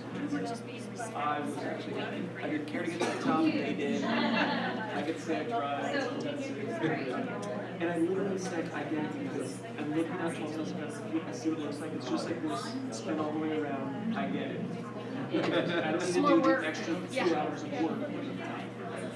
We ended up 2 weeks later, I hit 13,000 feet sun runners, and I absolutely get to the top of this mountain because to get this far, so we got as far as we went, when we did not get to the top, became just like, after your one tied as rope is that. So how am I going to do it? We've got to come out and I made that connection to we have to have the best school in the region. So now that I went to work, what does it mean to be the best school? And I adopted it. I think their science team, I don't feel everyone built in high school to manage, pick the school, be strong. That's objective. How do we, no matter what measurement, don't choose two way this is what's happening. So I went, if you could drive to another district, I want to measure us against that. Because that's because the I've got graduates and go to schools around us.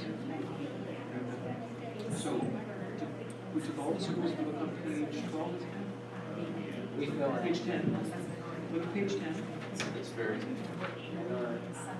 And the area high schools are the schools, the districts around us we can drive into all of their high schools.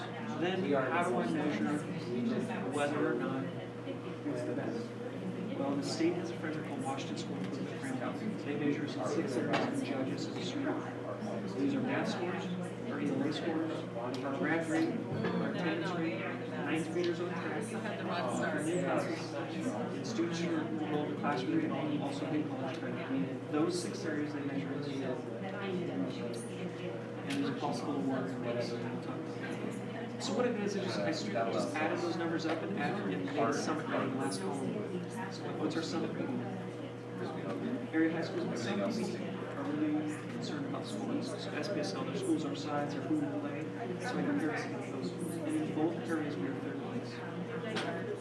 By this measurement. So we're at 12:37. You got to give that. Everybody talks about it. The staff has to get that. The staff guys, we're 12,500 feet.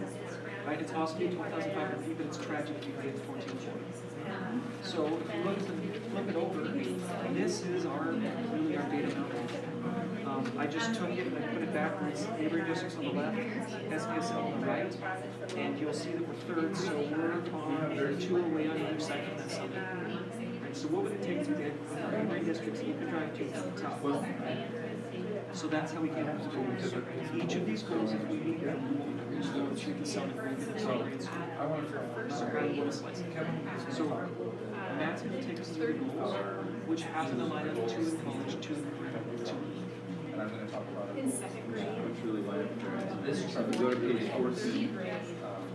And Chris said this, and as we look at these goals, you're going to see little incremental number changes that we've put in these goals. And those goal changes are really aligned to what would it take to be first place. So if you look at these, that's why we set the numbers we set. Because we believe when you hit that number, it's a stay position.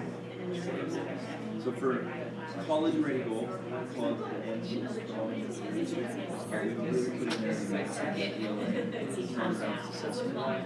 So in math, we went from 34% to 38.5%. In English, 71.9 to 80%. And I could talk about things we've already done.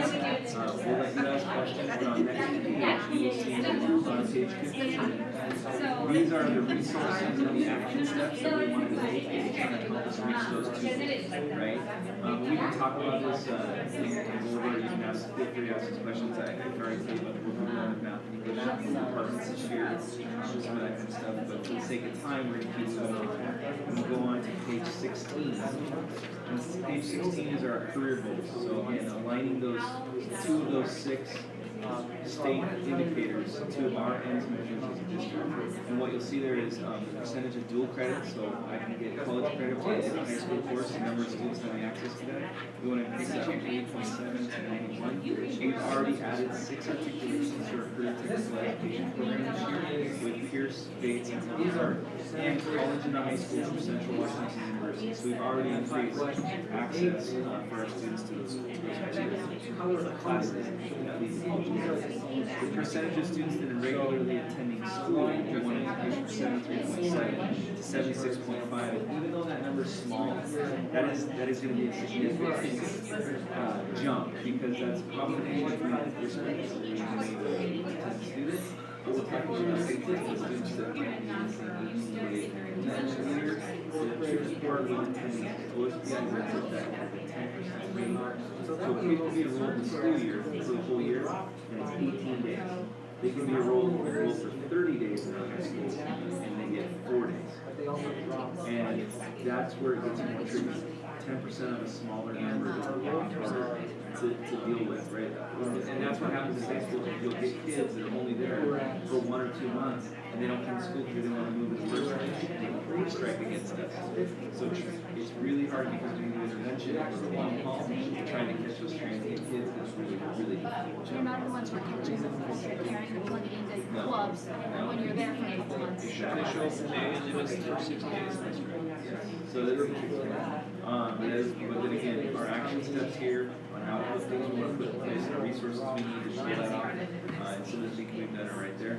So it's going to talk about the life ready goals, and the two that are measured there. Yeah, so the grad rate, 89.6, which we've had for 2 years in a row, plus 95. Steve kind of wrote it for me. We think it comes out this month that we're going to have 4.3%. Which is awesome. Ironically, it actually passed the 5-year rate, which is crazy. So we have more students graduating in 4 years than we do totally in 5, which is so we might bump that to 90. You're talking about 9 kids here, or I mean, 12 kids to 10 kids, and we get 3 kids that move in on their full credit of senior average stage. And we're already actually from the students we receive, so what do we do? A lot of that's paid for in the first 15. Last 2% of ninth graders on track. 2 years ago, we got an award for the highest in Pierce County history. Yes. Only when I follow it. Yeah, I know. My glasses on. This sounds like a competition, and it is. We, for 4 years high school, 6 years, you'll see that I've heard some screenshots about that award stuff, and a new one. So we looked up this year, what are the high school games? Where I found Pierce County awards in high school that received the award. There's a few high schools that got it, like that K-12 school with 20 kids, or there's Seattle School of Aviation, Seattle, but no school that has even 100 kids. So what does it take? What you have to have is you have to be in trouble and get yourself out. We're not eligible for that. 3 ways. High achievement, we're eligible for that. High growth, we're eligible for that. But every one of your student groups has to be in the blue plus 6.0. So if you look here, you'll see our growth. 2015 to 17, all students were 6.5 to 7.4. This right here is those 6 areas. This is how they rank our schools as state. So all 6 of our goals, so graduation rate, math test scores, English test scores, dual credit, freshman and failure rate, and attendance. They stay combined them into a single score. We don't know exactly how they do it, but our school score is 7.4. Even while high school is 5.3. Then they look at each other and they say, we're not going to give you an award because you may do great as a school, but what are each of your low income and your Hispanic students, right? So you'll see our Hispanic students went from 6.9 to 7.2, also in the blue and eligible. 2 of them are raised to state from 6.4 to 6.4. We don't know as a year before they were way down. White students went from 6.5 to 7.4. Students with disability, this is our highest score there, it was 3.2 to 4.2. The line you see across everything, by the way, is the state line. The state comes in and says your name is your intervention. All of our areas are 3.2 to 4.2. Low income students with 5.3 to 6.1 are now eligible. So, if we get our students with disability to 6.0, we're the only conference high school that's so we have a strong concentration of students with disabilities right now, and we share this with our staff.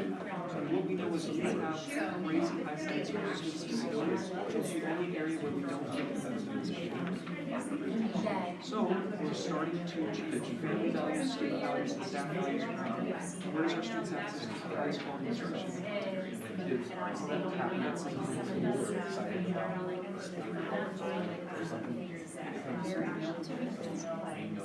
I got a question. Why do we have rating for the African?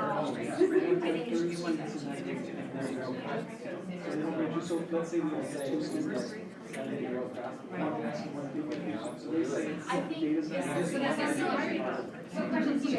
we don't have 30 African Americans. It's really interesting. If we had 30 or more, we would rate it more successful. Same thing with Asian. So you're more represented Or Dungeons and Dragons. I don't know if that means I'm wrong. Kids, right now, I think there's just kids, 14 roll dice. I feel Play like like your knight. Yes, we would choose overall. I'm not. It's a great question. I don't think that it looked so diverse when I went to volleyball games. It was a brown team. It wasn't. Well, our diversity rate, so we've grown. It's really fascinating how 20 years, 40, 50%. And we also know that high school is mirrors some of almost exactly community growth. We're a little bit ahead of the game. We're at 30% of our students at the high school on the which in the 2000s, 2000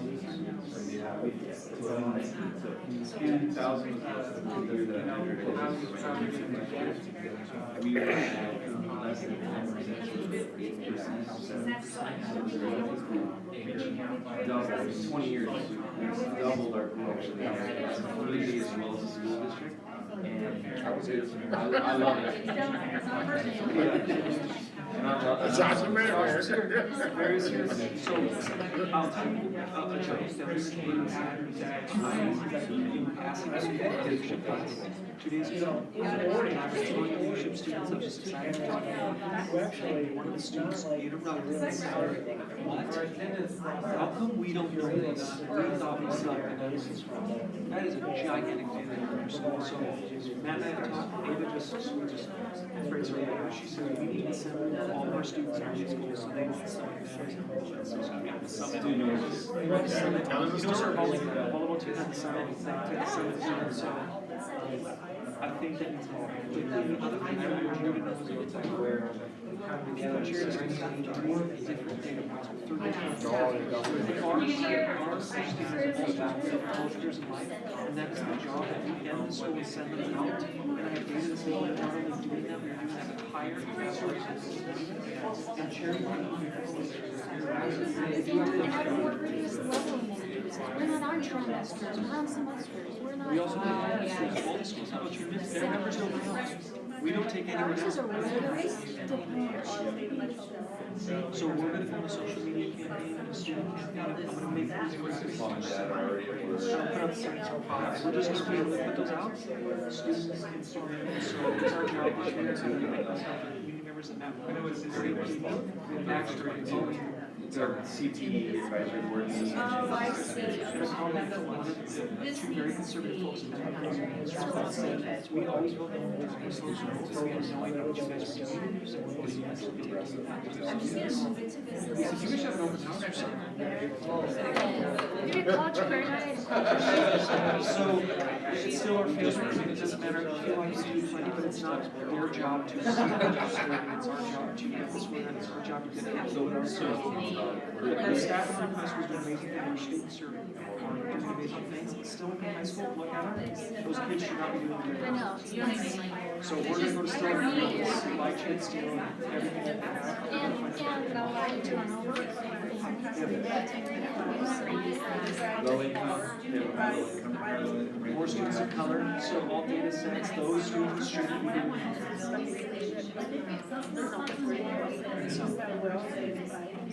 Oh, yeah. Five doesn't have the ninth grade level school, so they're missing a grade, so they would be much, 5 would be much higher than above the ninth grade. So they're missing a grade.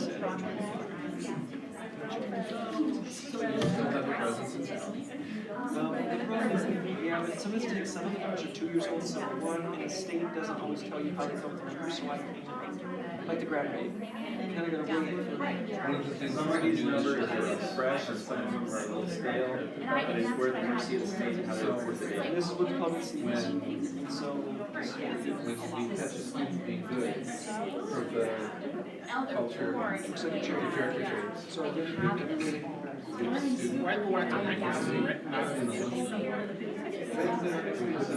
Yeah, we play against all these.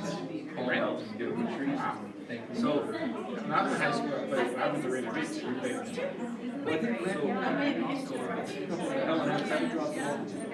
Oh, okay. It used to be so tough. So, Carrie asked a question about special ed we're starting to think we're switching our behaviors. What we're doing is and taking, it's kind of a pilot this year, and we're experimenting. And to be honest, our teachers are doing great programs right now. There's two of them have no support. They were So we went to the central conference, but what we're doing is three of our grade bands, we're pushing another teacher into the classroom with the Gen Ed teacher. So there's a small population of, let's say, 4 to 6 students in there. In algebra, 2 teachers are in there supporting all the students. So one of the interesting things that Chris says we're staffing is roughly is the truth. Special education teachers are not necessarily endorsed in the concept at the high school level. It's math teachers and teaching math. So it's endorsed as math. It has a math exam, they have a math major. Whereas a special education teacher goes through a program where they learn teaching techniques in general to help students. So what happens is you get special education teachers teaching kids math, but they don't have a math major. And so that we wonder if It sounds harsh, but when you're doing your students who have the most one of the worst teachers in that content. That's hard to hear, but like, you don't have to read English. The person teaching special students math doesn't have to read. The person who's teaching special English doesn't have to read. The person who's teaching special studies has a science degree and we're merging everything. So, lessons. Yeah, right. We are doing very well.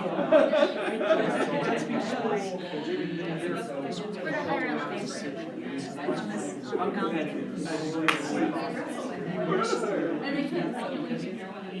And the other part is the alumni and having students, the only students are graduates are the students who are hanging out around town. And so their picture of our graduates are unsuccessful. So we gotta work really hard to bring the students back and no, because even students who stay and live in Orleans are not hanging out in the park all day. They have jobs and they're working. They live in Orleans. My high school students are not interacting with the student who just graduated and has a job. It's the kid who's hanging out in the park or who's not employed. So that is back in August, we actually had our insurance days. We were having a conversation about this topic with our staff. And what we found is we had it's funny how even in our staff, there was a little bit of this false perception about boarding kids and where they end up. And I loved it because one of our staff members voiced their opinion and spoke up and said, time out. You don't see what kind of kids do you need work. You don't want to do these issues. But I see them on Facebook. All right, ladies and gentlemen, that is the end of jobs. They don't want to do great things in our state. Some of them lived in Seattle or home. But we've got to figure out how to bring them back.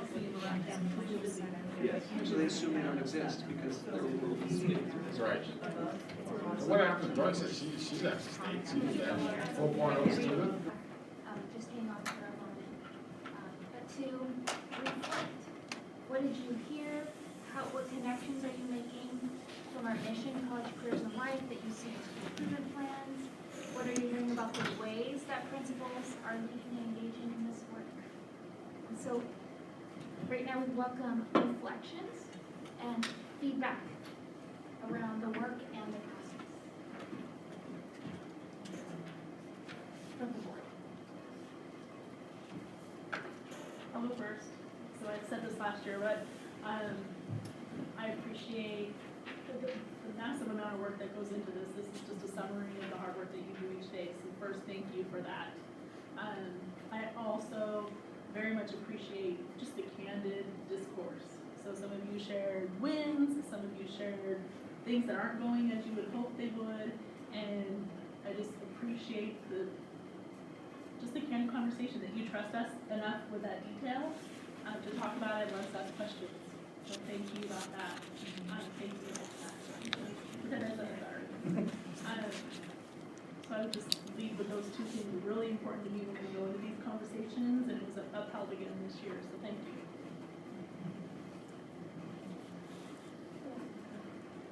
Well, this is my last meeting as a school board, and I'm gonna be out of the ring, but I'm not gonna be out of the care for the school, for the district, and for the job.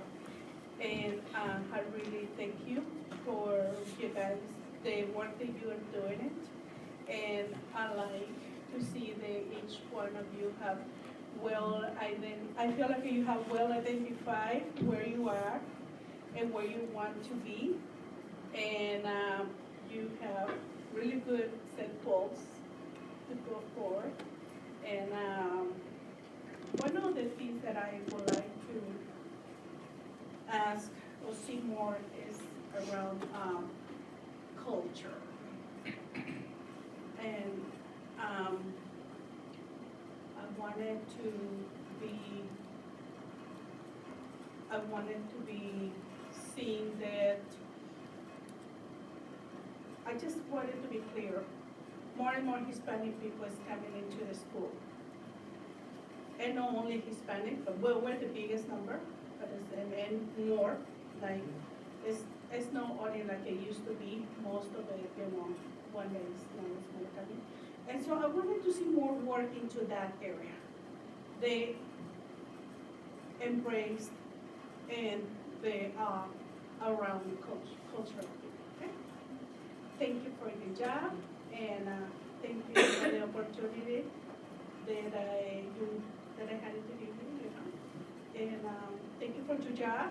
Don't leave, stay and on in.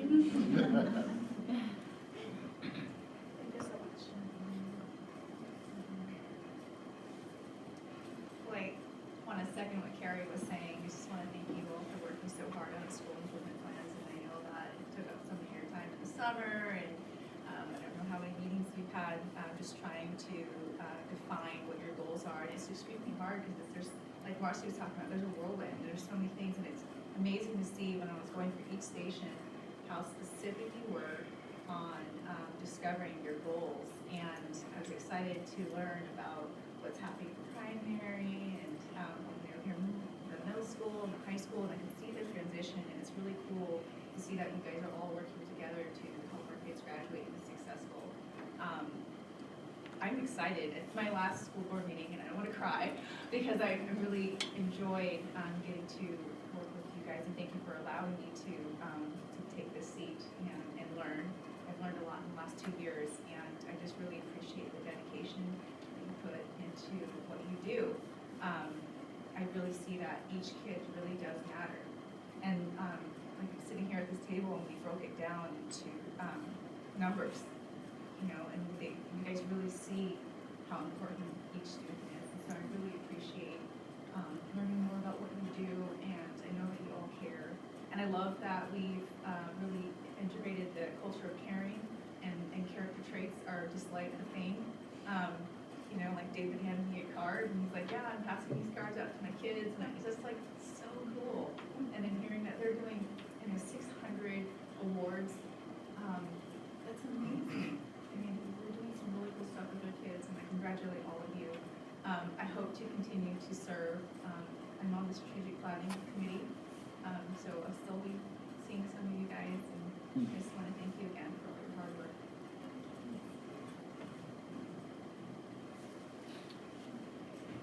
Well, this is my first go-around at something like this, and I just have to say, I think I said it at one of the tables, I love our community of Warding. I had 3 kids graduated from Warding High School, and 2 of those kids, one started at primary school, one started at Ptarmigan Ridge, one started at the high school, and we were lucky to see them at the high school. But thanks to Mr. Freeze and the cohorts over there, he's very successful today. But I just want to thank you all for not only the hard work, but to put it in terms that I can understand. I am not an educator, I'm a parent, I love my community, that's why I'm here. But for you all to be able to put it into terms that, I get it, I have these light bulb moments at every single table, and I thank you for that, because sometimes when somebody without your expertise comes in to try to learn what you're doing and how can I be effective in helping, to grow this district to the visions that you all have, if I don't understand it, I'm gonna pretty much be useless. So thank you for that. And I'm really looking forward to a 4-year period of watching these goals you guys are setting come to fruition. And something that the middle school principal said to me is that the measurements that you see aren't reflective of the work that's been done. And that kind of hit home for me, because that's all I've been hearing being new in this role, is that the scores mean everything. But you're not really getting the score after you realize there's a deficit there and you have worked to repair it. And so just thank you. Thank you. That's all I can say. That's me, I guess. Standing at my knee here.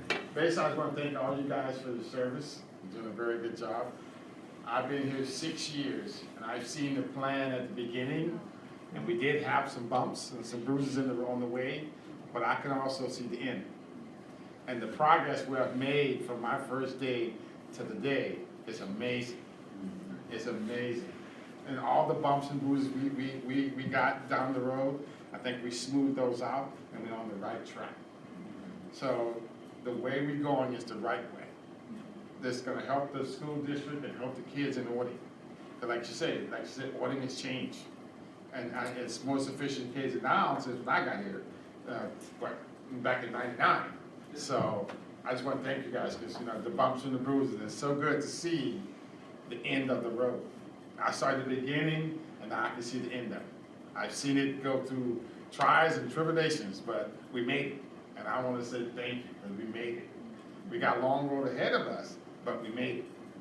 So I want to say thank all of you. You're the last president. Wrap it up. Staff, do you have any reflections or anything you'd like to add before we wrap this up? Well, I'll say making the plans, what you kind of alluded to this, making the plans,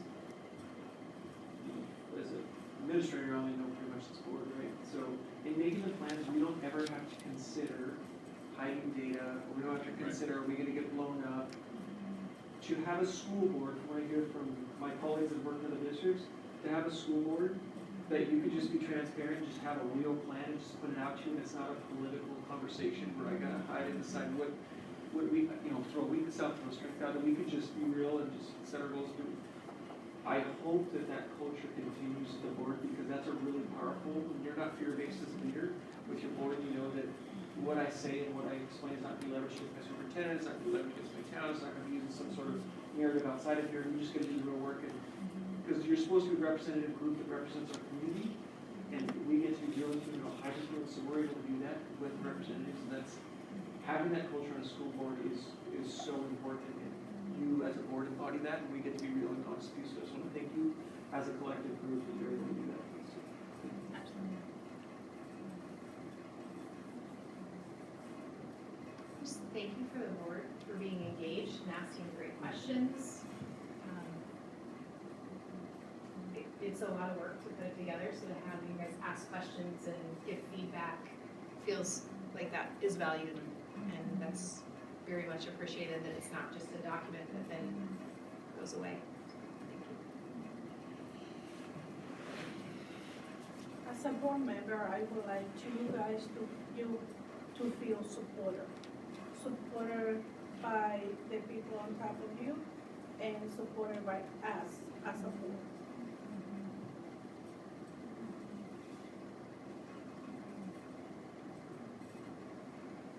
Thank you, everybody. Team, I know this is so much work for school leaders, SALT supporting school leaders, especially Steve really closely connected.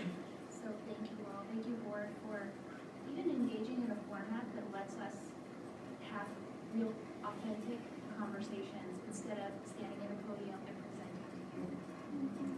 even that you support this platform says something about who you are as a board and the way you support us and you want to understand and honor the work. So thank you so much. All right, we'll take that feedback as we continue to get better at this each year. So thank you. And before we, Steve, do you have any wrap up from strategic to school improvement plans? Nope. Other than this reflection? Nope, that was a good way to close it off. Thank you for the 20 minutes. Yeah. David Ward. Still not the record for longest board meeting. No. No, that was my first one. We're not there yet. Not yet, anyway. It's not over yet. Midnight was the long. Before we transition to the program, I want to do a couple more recognitions. The first one is, it's Christy's birthday.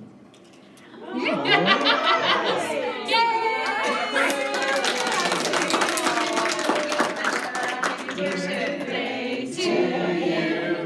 Happy birthday to you.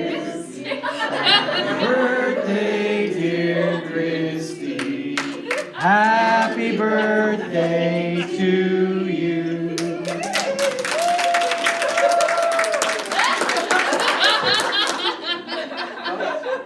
She finally turned 21. She's the baby. All the hooks. And she's spending the evening of her birthday here with us. That is commitment. That's a gift. We're not even giving you presents on your birthday. You're giving us. So thank you so much. Thank you. Christy. Happy birthday. Sure, believe that. Second, Anybody I know want to that? congratulate Director Thibodeau for being re-elected to the school board and joining us again. So congratulations.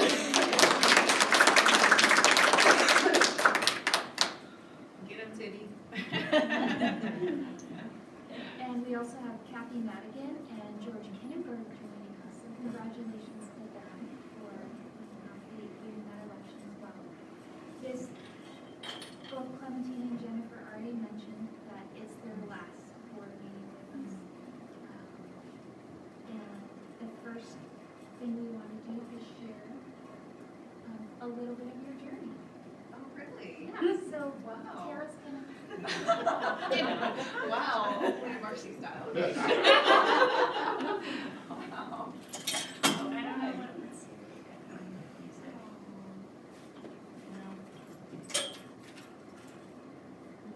Sorry, there's supposed to be music, but you know. It's just picture time. Marcy will sing for us.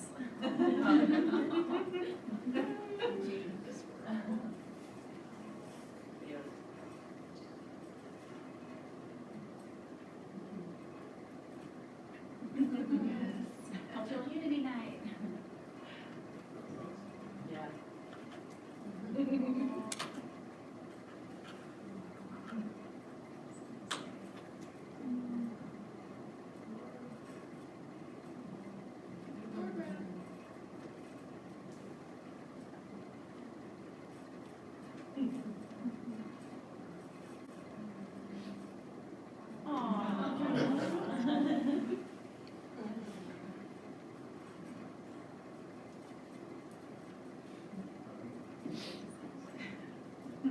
What were you guys drinking?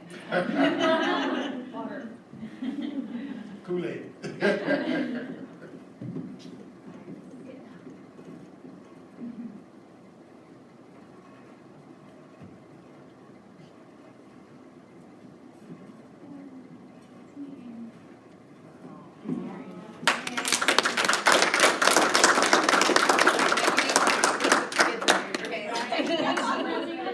It's impossible to capture the real moments of your leadership, and so many of them are the most humble leadership because it's not even on film. It's the way that you support, and it's the way that you champion and you provide direction. The way you help me learn and grow. I remember a specific conversation with Jennifer where she called basically, like you wouldn't even know it until you thought later, like, oh, she just had like a 2-hour coaching conversation with me about ways to be better at this communication, and it was so gracefully done. And I just left that smarter and helping our system better. But yeah, just your support, we can't even capture all of it, so thank you. I let administrators know that I was gonna open up the floor if you have something you'd like to thank our board members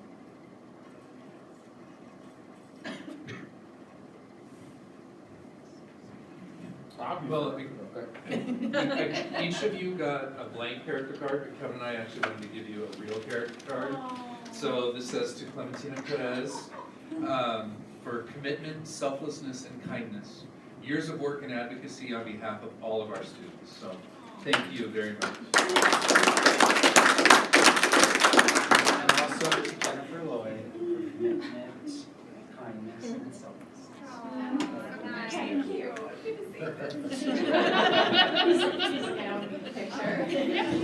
We promise you I'm not pregnant.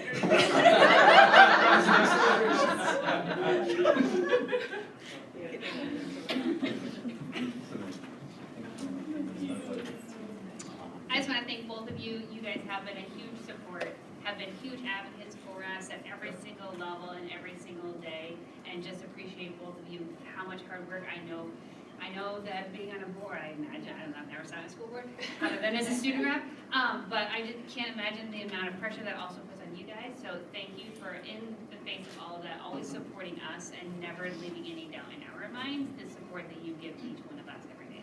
So thank you. You showed that support and enthusiasm every time you came into our school. We were proud to have you there, and you let us know that you were proud of our kids and were there for us. What's unique about both of you, some of the board members, I've never met them before, and they kind of come on to see in their first soiree in schools and supporting us is when they're on the board. But both of you I met years ago inside of this community, and you were at JV soccer games, and you're in community helping us as a business owner and as a mother. Both of you did that, and you've been giving for years, and I know nothing's going to change. You continue to give inside this community, and that's why I know your heart behind why you did this, and you didn't come in as a personal agenda. That's something that you're going to have. You came to represent your communities and to support our schools and support the hard work that was happening, and you did that way before when you didn't have a time and have a role, and it's going to continue with both of you. So it was nice to see that. I would just say, I just want to say when I think of the two of you, I think of class and passion. And it's evident in everything that you do. Thank you for it. Well, I just want to say thank you, ladies, for being on the board. You can leave with your head held high. You left this board in a better place. You left the school in a better place. Both of you have done very good work. And I just want to say thank you. And I want to see your name on the ballot again. All right, write it myself. I'm gonna be out of the district. Oh, that's right, you moving. But you've been in another district, I know where you're gonna be. But when I say I'm not gonna be out of the rain, okay? I'm still caring for you guys. You're going to serve in our CT board already. And as much as I hear the word support, there's also a press to help us get better. I mean, it's asking questions that I can't answer right away, and we gotta go, and Salt knows we're like, we gotta go and do homework, and we have to learn so that we can answer your really good and rich questions that will just help us get better. So I just thank you for your support and your press and commitment. That really is courageous. It helps us get better in a position that is you're not paid to do. I mean, you're giving of yourself to help 2,700 kids in the whole community. I just need to real quickly thank you, Clementina, for making me feel so welcome coming into something so strange to me for the first time, making me feel welcome and that I'm contributing. I appreciate you for that, and I won't miss sitting across the table from you. And but I know I'll see you down the restaurant.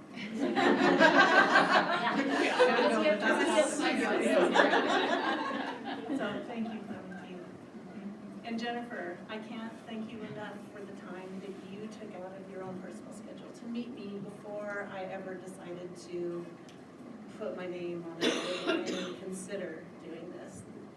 The time that you gave to me with your genuine, caring soul is something that I just don't see very much of, and it made me want to be here.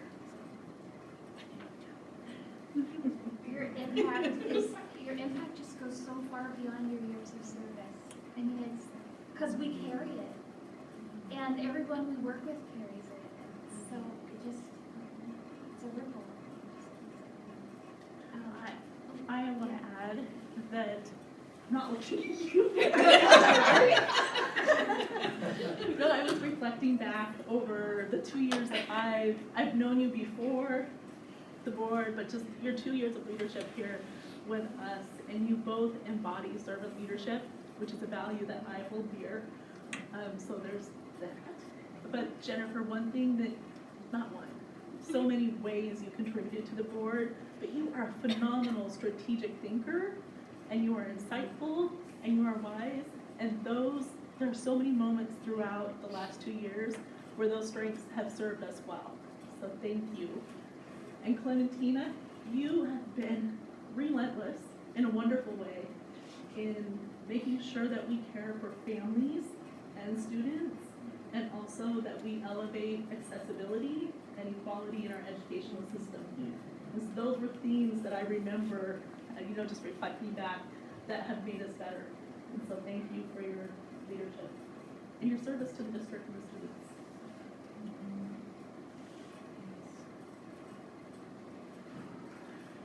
Go on. But there's a lot of extra Cliff's gonna start crying. That's pretty. That's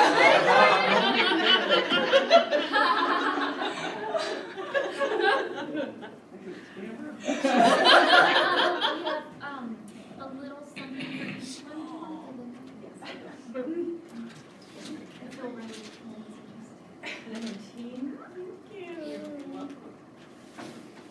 a little something for each of you, and so nice. we are going to take a cake break before we transition into the boardroom. So let's take a moment to have cake in honor of